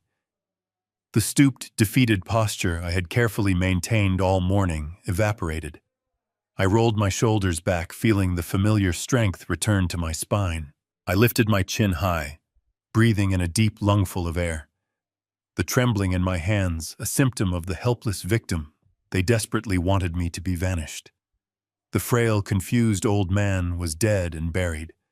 I was Richard Caldwell again. I was the master builder, the undisputed owner of the dirt beneath my boots, and the architect of their impending ruin. I turned away from the front window and walked back to the center of the living room. I reached into my trousers and pulled out my smartphone. I bypassed my contacts and manually dialed the 10-digit number I had memorized the day before. The phone did not even complete the first full ring before a deep, rough voice answered on the other end. It was the dispatch manager for the heavy logistics company Thomas had recommended. I did not offer a greeting. I did not waste a single second on polite morning conversation. The time for acting was over, and the time for destruction had arrived. I looked around the lavish, over-decorated room one last time, my voice steady and cold as ice. "Bring the trucks." I ended the call and slipped the phone into my pocket. The silence in the house was absolute, a temporary peace. I stood by the front window watching the clock tick forward. At exactly 8:30, the quiet street was awakened by the throaty rumble of heavy diesel engines. I watched through the glass as 3 massive moving trucks turned onto my street, rolling in a tight convoy. Their air brakes hissed as they parked in a perfect line, blocking the property. The heavy metal doors swung open, and a crew of 15 burly men wearing thick work boots and gray uniforms stepped out. They moved with the sharp efficiency of a military unit, preparing for a rapid extraction. The crew foreman, a massive man with a thick beard and a clipboard tucked under his arm, walked up my driveway. I opened the front door before he reached the steps. I did not bother with small talk. I reached into my pocket, pulled out the crisp $200 bill Bradley had patronizingly stuffed there 30 minutes ago, and slapped it onto the clipboard. The man looked at the money, then up at me with a surprised expression. "That is just the tip for getting your men moving twice as fast," I told him, my voice carrying the authority of a veteran contractor. "I have a strict deadline today, and I need this extraction executed flawlessly." The foreman pocketed the money with a firm nod, turning to his crew to whistle sharply. The men swarmed the lawn carrying heavy-duty dollies, thick moving blankets, and massive rolls of packing tape. I stood in the grand entryway and raised my hand, calling for their attention. The 15 men stopped and looked at me, waiting for orders. "Listen to me very carefully," I instructed, making sure my voice echoed clearly through the living room. "You are not clearing this entire house. You are only taking the specific items I point out to you. If I do not explicitly tell you to pack it, you do not touch it. You do not look at it. You leave it exactly where it sits." I walked them through the house, pointing out the genuine pieces of my life. I directed a team to the dining room, instructing them to carefully wrap and box the antique rosewood hutch that belonged to my late wife. I watched as they securely packed Sarah's delicate porcelain china, treating each piece with absolute respect. I sent another team down to the basement and out to the garage, ordering them to load up every piece of heavy machinery, power tool, and hand wrench I owned. Those tools had built this house, and they were leaving with me. I had them pack my heavy oak desk from the study, ignoring the chaotic pile of papers Bradley had scattered across the floor. The men worked with breathtaking speed. I walked from room to room, watching my 40 years of history being systematically boxed up and carried out the front door. As my genuine belongings disappeared into the bellies of the massive moving trucks, the absolute absurdity of Bradley and Megan's fake life was left on full display. I explicitly told the movers to walk right past Megan's imported Italian marble dining table. I told them to ignore the massive 85-inch television mounted in the living room and to leave the $8,000 velvet sectional sofa sitting exactly where it was. When the movers went upstairs, they walked right past Bradley's master suite, leaving their designer clothes, expensive electronics, and overflowing jewelry boxes completely untouched. One of the younger movers paused in the living room, looking confused as he stood next to a towering, incredibly expensive abstract sculpture Megan had recently placed by the staircase. "Do you want us to wrap this statue, sir?" the young man asked, wiping sweat from his forehead. I looked at the hideous piece of art, knowing she had put it on a high-interest credit card just last month. I shook my head slowly. "No," I replied, my tone flat and uncompromising. "Leave the statue. Leave the velvet couches. Leave the marble table. That is not my property. That is nothing but garbage waiting for the dump." The young mover shrugged and went back to carrying my solid oak bookcases. By 9:15, the house felt entirely different. The soul of the home, the items that held actual weight and memory, were completely gone. What remained was a hollow, echoing shell filled with expensive props for a stage play that had just been permanently canceled. The foreman approached me in the empty hallway, wiping his hands on his uniform trousers. He handed me the clipboard to sign off on the loaded inventory. "We have everything you requested, Mr. Caldwell," he reported professionally. "The trucks are fully loaded and ready to head to the secure storage facility you rented." I signed the final pass of paperwork and thanked him sincerely. As the 15 men filed out the front door and climbed back into their massive trucks, I knew my morning was still far from over. I stood in the middle of the gutted living room, surrounded by Megan's unpaid luxury furniture. The digital clock was ticking closer to 10 o'clock. The demolition crew from Lone Star Horizon would be arriving soon, and they would gladly crush all of this expensive furniture into dust. But I had a much better vindictive plan for their prized possessions. I reached into my pocket and pulled out my smartphone for the second time that morning. Thomas had not just investigated their massive credit card debt. He had also provided me with the direct contact information for the aggressive collection agencies hunting them down. I scrolled through my contact list, found the specific number for the asset recovery firm handling Megan's primary accounts, and pressed the call button. The absolute destruction of their fake empire was about to get incredibly personal. I pressed the call button and waited as the line connected. A woman with a sharp, professional voice answered immediately. I identified myself as Richard Caldwell, the legal owner of the property where Megan Caldwell resided. I informed the recovery agent that the debtor was not on the premises, but I was standing in the living room looking directly at tens of thousands of dollars of unpaid merchandise.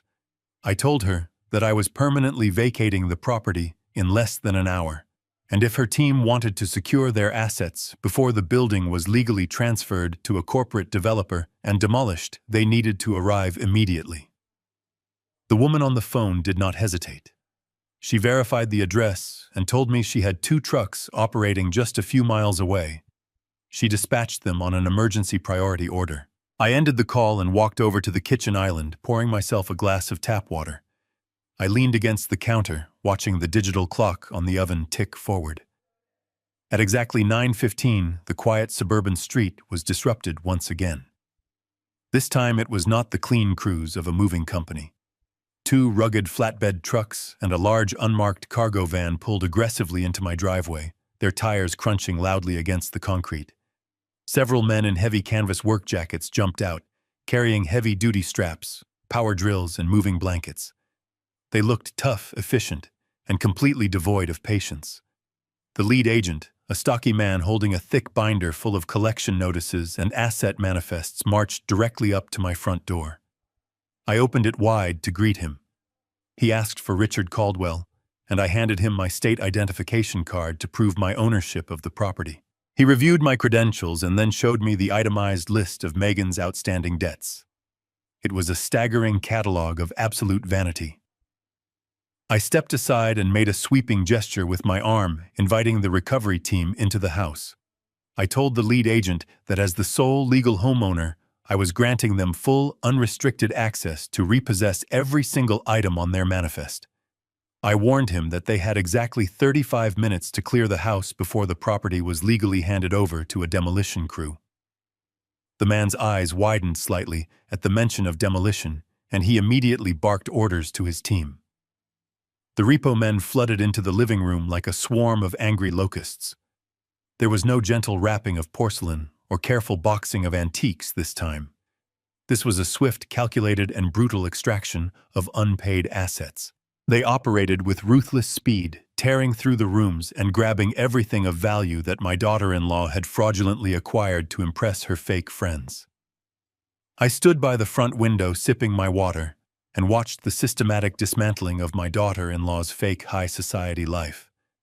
2 men grabbed the expensive $8,000 velvet sectional sofa. They did not bother covering it with protective blankets.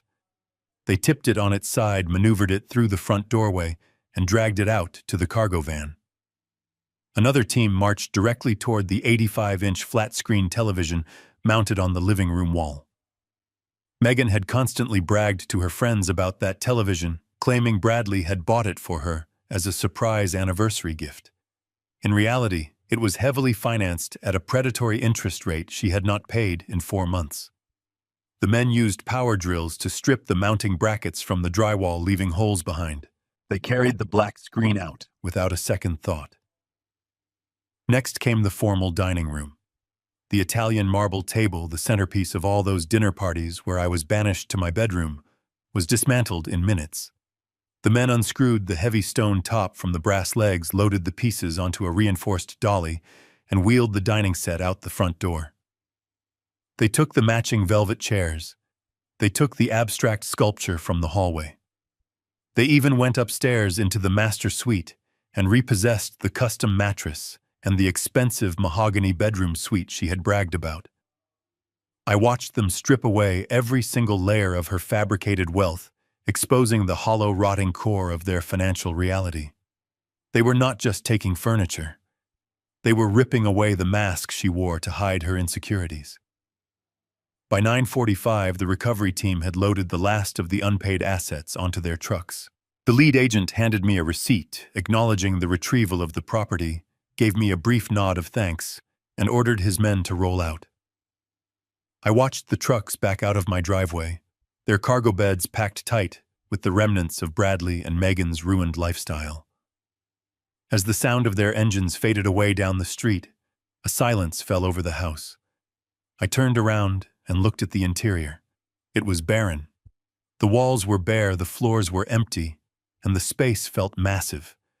Without the expensive rugs, the velvet couches, and the designer decorations, it was just an empty box made of wood and drywall. I slowly walked through the gutted living room. My work boots thudded against the oak floorboards. The sound echoed off the bare walls, a rhythmic testament to my victory. I had dismantled their world. I walked into the kitchen, placing my glass on the granite counter. The house was dead. It was no longer a home. It was just an empty shell waiting for the final blow. The digital clock on the oven shifted to 9:50. The deadline was approaching. I walked toward the front door and looked out the bay window. A black corporate SUV was turning onto my street, followed closely by a pickup truck pulling a flatbed trailer. The new owners were arriving. The black corporate utility vehicle pulled smoothly into the empty space at the end of the driveway, its heavy tires crunching over the loose gravel. Right behind it, a heavy-duty pickup truck hauling a large flatbed trailer came to a complete stop. I looked down at my wristwatch. The digital display flipped to exactly 10 o'clock in the morning. The deadline had arrived with perfect punctuality. I opened the front door and stepped out onto the porch, feeling the warm Texas sun hit my face. 4 men wearing bright orange safety vests and thick yellow hard hats stepped out of the vehicles. The man leading the group was Marcus, the site assessor, who had briefly toured the house the day before. He was holding a thick plastic clipboard and bolt cutters. Marcus walked up the concrete pathway, his heavy boots echoing in the quiet suburban morning. He stopped at the base of the porch stairs and looked up at me with a professional, entirely detached expression. "Good morning, Mr. Caldwell," he said, his voice carrying easily over the low rumble of the idling truck engine. "It is exactly 10 o'clock. Lone Star Horizon is officially ready to take full physical and legal possession of the property as outlined in our executed contract. Is the structure completely cleared of your personal property?" I reached into the pocket of my faded flannel shirt and pulled out the heavy brass key ring. It held the keys to the front door, the deadbolt on my study, the back patio, and the heavy garage door. These small pieces of cut metal had represented my ultimate authority over this sanctuary for 4 long decades. I looked at them for a fraction of a second, feeling absolutely nothing but a profound sense of relief. I walked down the 3 wooden steps and dropped the heavy ring directly into his waiting palm. The metal clinked sharply against his calloused skin. "The house is completely yours," I replied evenly. "Everything I care about is gone." Marcus nodded and immediately turned to his waiting crew. He raised his hand and blew a short, sharp whistle. The 3 men sprang into action like a coiled spring suddenly released. They jogged to the back of the pickup truck and began unloading heavy sledgehammers, massive pry bars, and thick industrial power drills. The peaceful, quiet illusion of my former suburban life was instantly shattered by the loud, aggressive sounds of systematic destruction. One of the men marched straight up to the porch, completely ignoring me, and pressed a heavy power drill against the hinges of the solid oak front door. The loud screech of grinding metal filled the air as he rapidly stripped the thick screws from the wood. I stood on the walkway and watched as another worker walked over to the pristine white picket fence bordering the front lawn. Sarah had always wanted a white picket fence. I had built it for her 30 years ago, painting it fresh every single spring. The worker swung a massive steel sledgehammer in a wide, brutal arc. The heavy metal head smashed into the wooden post with a sickening crack. The wood splintered violently, and a large section of the beautiful fence instantly collapsed into the green grass. They were not just taking the house apart. They were erasing its entire history. Within 5 short minutes, the heavy front door was completely removed and tossed carelessly onto the flatbed trailer. Another man was already unscrewing the large glass panels of the living room windows, exposing the hollow interior of the house to the outside air. The property was no longer a residential home. Legally and physically, it was now an active, hazardous demolition site. Yellow caution tape was being aggressively unrolled and tied around the remaining fence posts and the large oak tree in the front yard. Marcus walked past me and stepped through the empty front doorway, entering the completely gutted living room. I followed slowly behind him, my boots crunching on small fragments of shattered glass and splintered wood that now littered the entryway. Marcus stopped in the center of the massive room, resting his hands on his hips. The repo men had taken all the expensive furniture, leaving the room almost entirely bare. However, piled haphazardly in the very center of the floor was a pathetic, chaotic mound of leftover personal belongings. Bradley and Megan had not packed a single box before leaving for work. Their expensive designer clothes, cheap imported electronics, countless pairs of high-heeled shoes, and ridiculous decorative knickknacks were heaped in a massive pile. They were the items the repo men legally could not take. Marcus pointed his pen at the massive pile of clothes and electronics. "What do you want us to do with all of this stuff?" he asked, looking over his shoulder at me. "Our contract states that anything left inside is considered abandoned debris. Do you want my men to throw it straight into the industrial dumpsters out back?" I stared at the pile of tailored suits and colorful dresses. Throwing it away cleanly would hide their absolute ruin from the neighborhood. I shook my head slowly. "Do not throw it in the dumpster," I instructed, pointing a steady finger toward the open doorless entryway. "I want you to drag that junk out to the front lawn. Leave it right there in the dirt, completely exposed to the open street. It is not my property, and I do not care what happens to it." Marcus shrugged his shoulders. "You heard the man," he shouted. "Bag that garbage up and drag it outside." The workers immediately pulled thick black industrial trash bags from their belts. They began roughly shoving handfuls of expensive silk ties, designer dresses, and tangled cords into the plastic. They hauled the black bags outside and dumped them onto the front lawn. I walked out to my waiting hired town car, got inside, and drove away from the demolition site. The plush leather seats of the hired town car embraced me as we glided smoothly away from the neighborhood. I did not look back out the rear window. There was absolutely nothing left for me to see on that street. The house I had painstakingly built with my own hands was already undergoing a violent transformation, returning to the raw dirt it had once been. I stared straight ahead, watching the familiar suburban streets gradually give way to the towering glass and steel structures of downtown Austin. The midday traffic was a chaotic river of movement, but inside the insulated cabin of the car, I sat in perfect, undisturbed silence. The heavy burden of betrayal that had been crushing my chest for days was finally lifting, replaced by a deep, resonant sense of vindication. I directed the driver to a specific address right in the heart of the city. It was an iconic luxury hotel, the kind of establishment where wealthy corporate executives and visiting dignitaries stayed. Bradley and Megan had always talked about wanting to spend a weekend there, but their maxed-out credit cards could never cover the exorbitant deposit.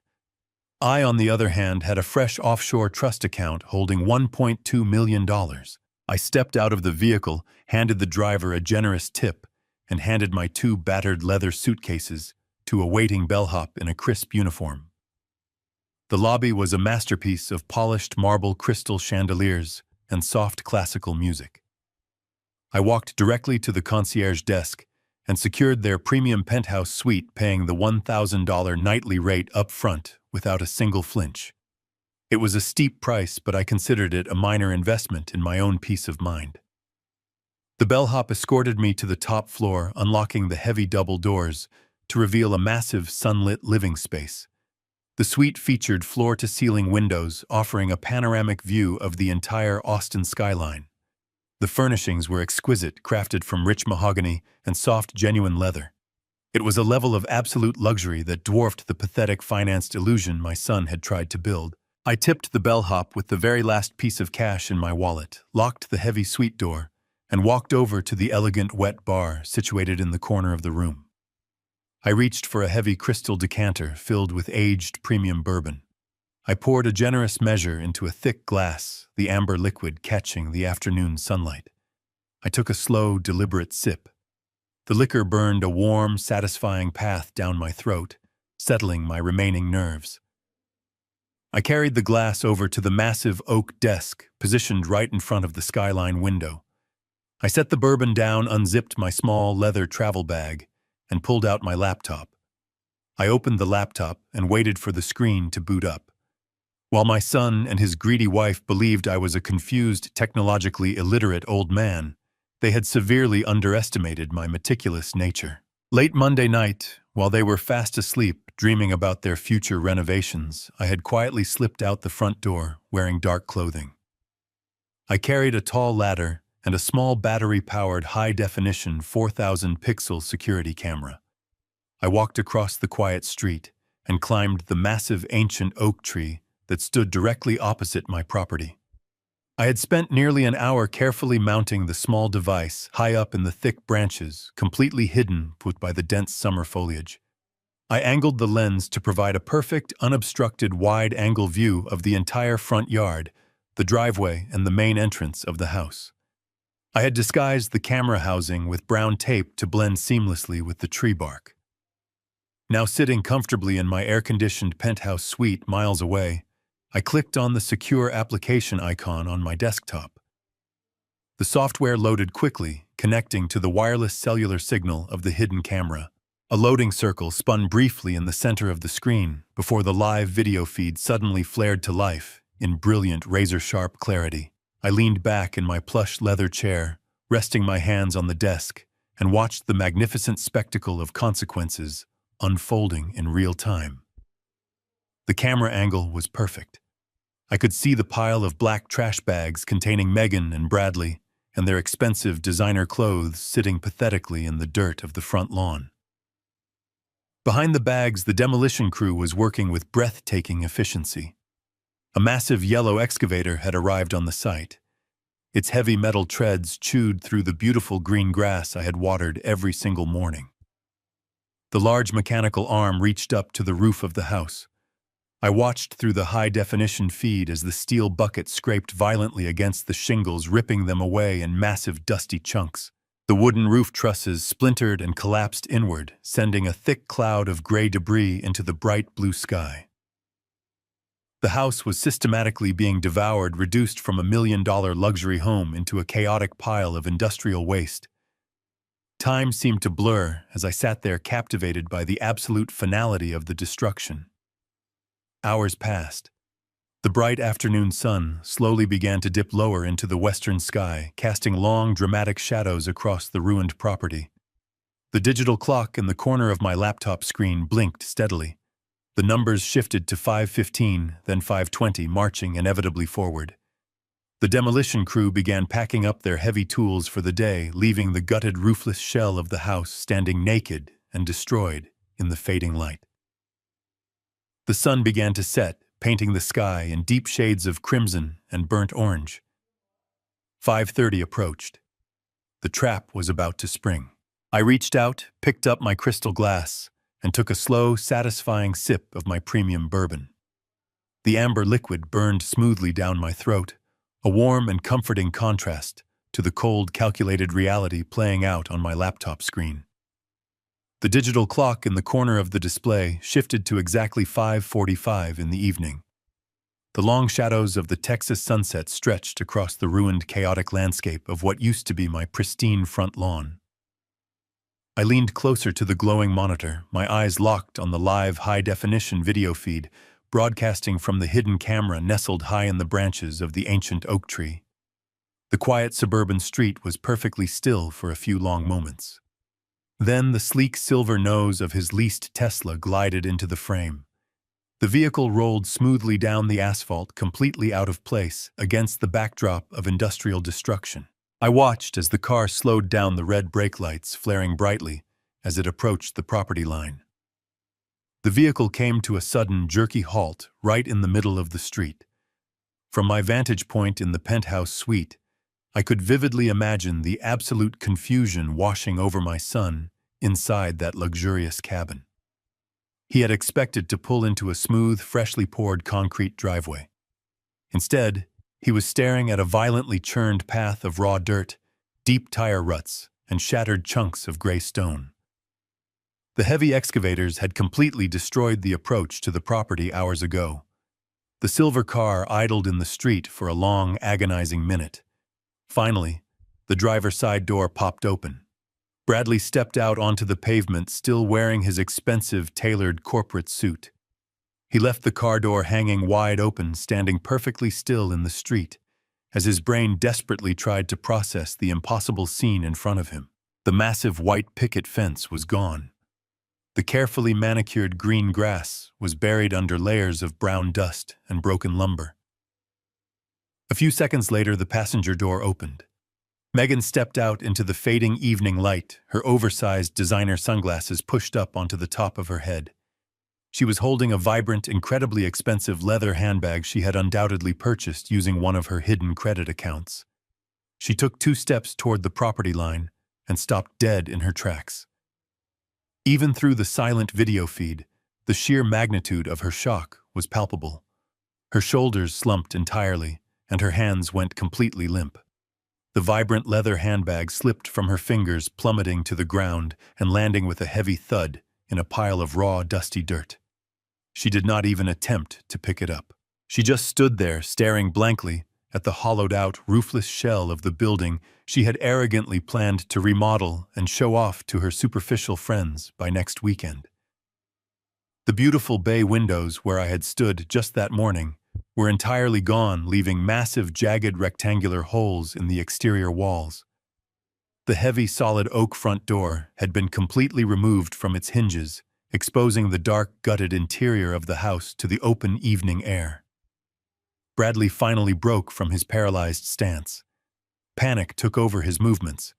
He broke into a frantic, uncoordinated sprint, his expensive leather dress shoes slipping and sliding across the treacherous, uneven dirt path where the driveway used to be. He charged up the remaining concrete steps of the front porch, completely ignoring the bright yellow caution tape flapping violently in the evening breeze. He burst through the empty doorway and disappeared into the dark, hollow belly of the ruined house. I watched the screen intently, taking another slow sip of my bourbon. The interior of the house was not completely abandoned. Lone Star Horizon had left a small night crew behind to secure the active demolition zone and prepare the site for the heavy wrecking balls scheduled to arrive the following morning. I knew exactly what Bradley was encountering inside those bare, echoing walls. He was running through empty rooms, finding no velvet couches, no marble dining tables, and no massive flat-screen televisions. He was finding nothing but exposed wiring, torn drywall, and bare wooden studs. Less than 2 minutes after he sprinted inside the front doorway was suddenly filled with rapid movement.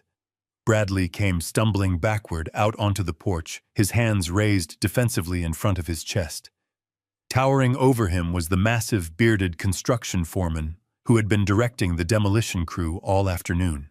The foreman was wearing a bright orange high-visibility vest and holding a heavy steel clipboard.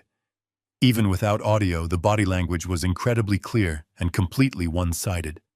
The foreman was aggressively pointing a thick finger directly at his chest, taking dominant, forceful steps forward and physically backing my son down the porch stairs. Bradley was gesturing wildly, pointing back at the empty house and likely screaming about his rights, his property, and his impending renovation plans. The foreman did not care about his tailored suit or his frantic, desperate yelling. He simply pointed his heavy steel clipboard toward a massive white metal sign that had been bolted to a sturdy wooden post near the street. The sign was printed with bold, impossible-to-miss red lettering. It clearly stated that the entire property was an active, restricted construction zone, exclusively owned by the Lone Star Horizon Corporate Development Group. It also stated that any unauthorized trespassers would be immediately prosecuted by local law enforcement. Bradley stopped gesturing entirely. His arms fell limply to his sides as the reality of the massive corporate warning sign finally penetrated his thick, arrogant skull. The foreman gave him one final shove toward the dirt path and turned his back, walking inside the gutted house. Bradley stumbled. He slowly turned his head, scanning the ruined landscape. That was when he noticed his clothes stuffed into black trash bags on the lawn, with a single piece of paper taped to the plastic. Bradley stood completely frozen in the dirt, staring at the black plastic trash bags piled on the ruined lawn. Through the camera feed, I watched his hands tremble as he peeled the paper taped to the plastic. It was a formal eviction notice from Lone Star Horizon. Before he could even finish reading the typed words, the sleek black smartphone sitting on my mahogany desk began to vibrate violently. The caller identification displayed Bradley's name. I let it ring 3 times, allowing his panic to marinate. On the fourth ring, I answered the call and lifted the phone to my ear. I did not say hello. I simply listened to the chaotic, breathless sounds of absolute terror radiating from the other end of the line. Dad. "Where are you?" Bradley screamed into the receiver, his voice cracking with a high-pitched hysteria. "Oh my God. Dad, you have to call the police right now. We have been robbed. The house is completely destroyed. They took the doors, they took the windows, they took all of our furniture. There is a crazy construction crew here claiming they own the land. Where are you? Are you safe?" He was hyperventilating, consumed by the collapse of his reality. I took a slow breath, looking out through the floor-to-ceiling windows at the Austin skyline. "I am perfectly safe, Bradley," I replied, my voice as smooth and cold as a sheet of winter ice. "And you have not been robbed. A robbery implies that someone took something that actually belonged to you." A confused silence followed, broken only by Megan sobbing in the background. "What are you talking about?" Bradley stammered, the panic in his voice giving way to a sickening dread. "The house is gutted. Everything is gone." I took another sip from my crystal glass, savoring the absolute control I possessed over this moment. "You told me it was time for me to move out, Bradley. You sat at my kitchen island and told me I was no longer safe in the house I built. You wanted me out, so I moved out. Since my name is the only one on the deed, I decided I did not need the house either. I sold it this morning to a corporate developer. The men standing on the porch are not robbers. They are the legal owners. You are trespassing on an active commercial demolition site." "You sold the house," Bradley shrieked, his voice echoing loudly over the phone. "You cannot do that.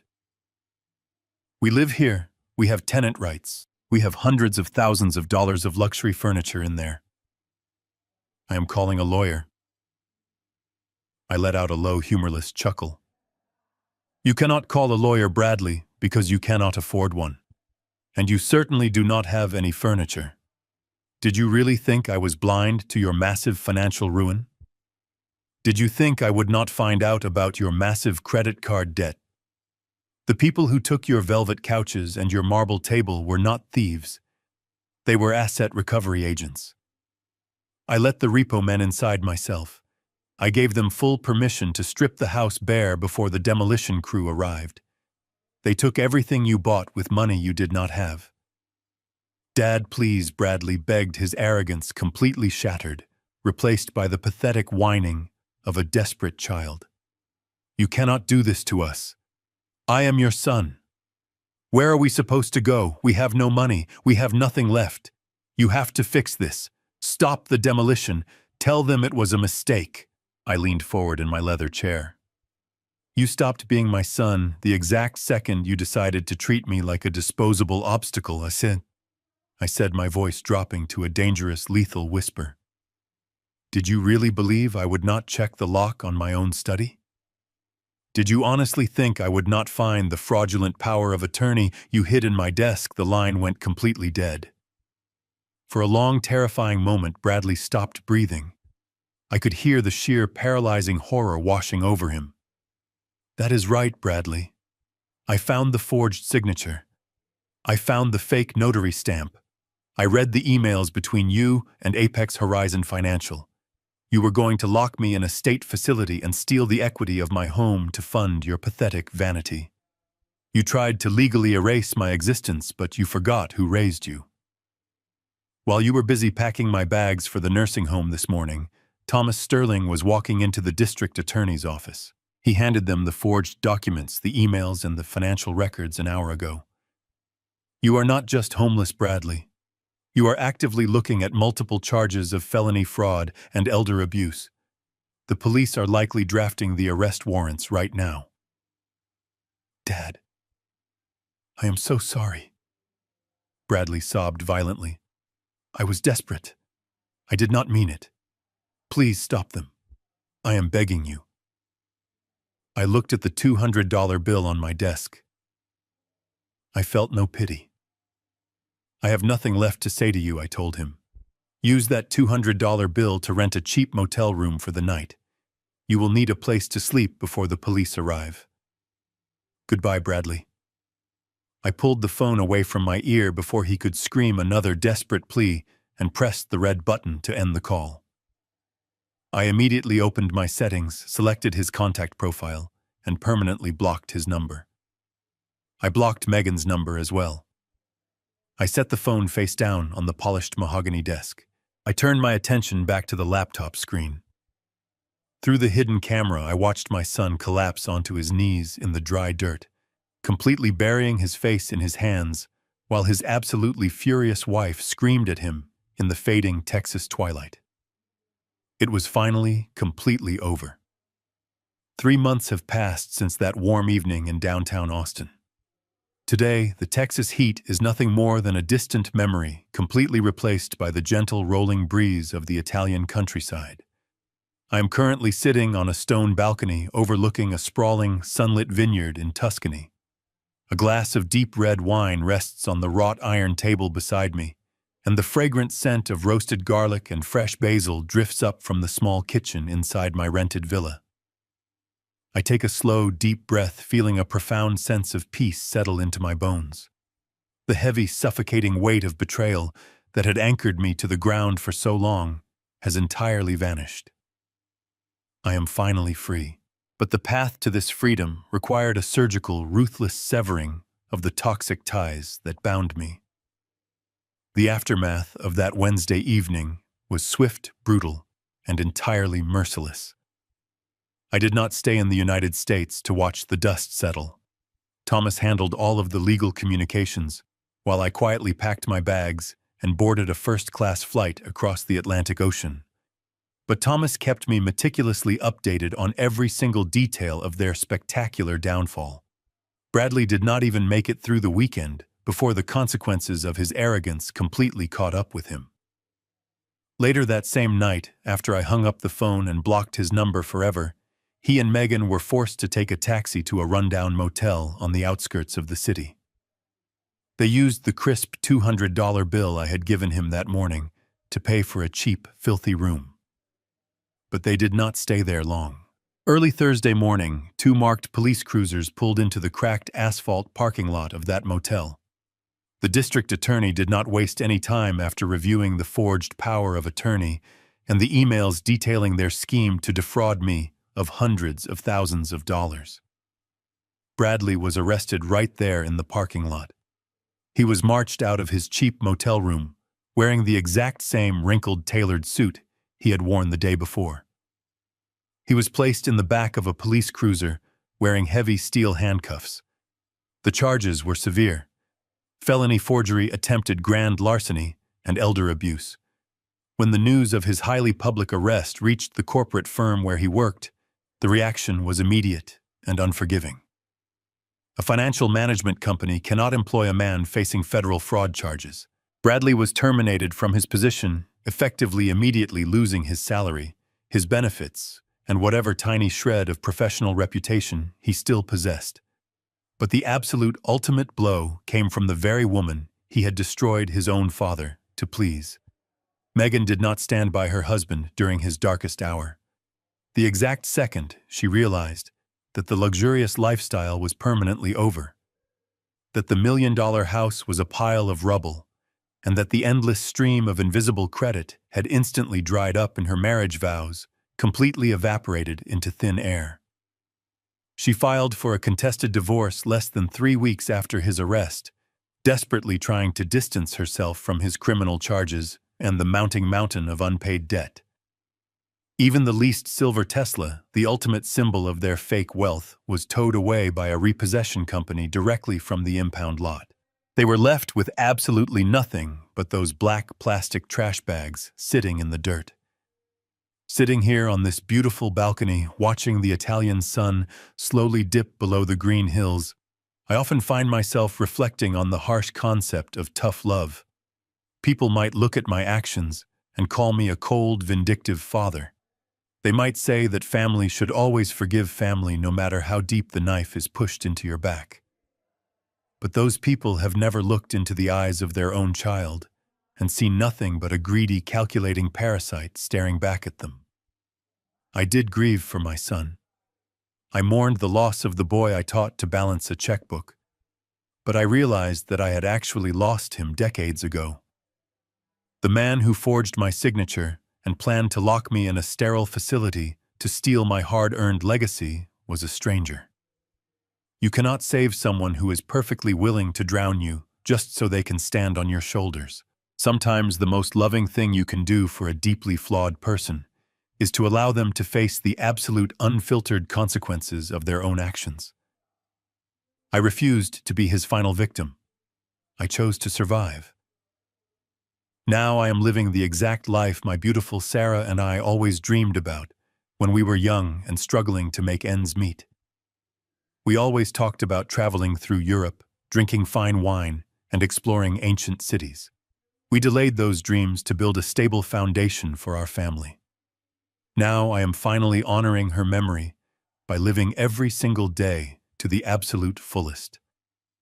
I am using the wealth we built together to see the world free from the heavy burdens of ungrateful children and toxic obligations. Some people might say I was too cruel to my own flesh and blood.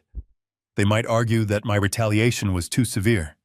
But respect is a currency that must be earned, and brutal betrayal must always be paid in full.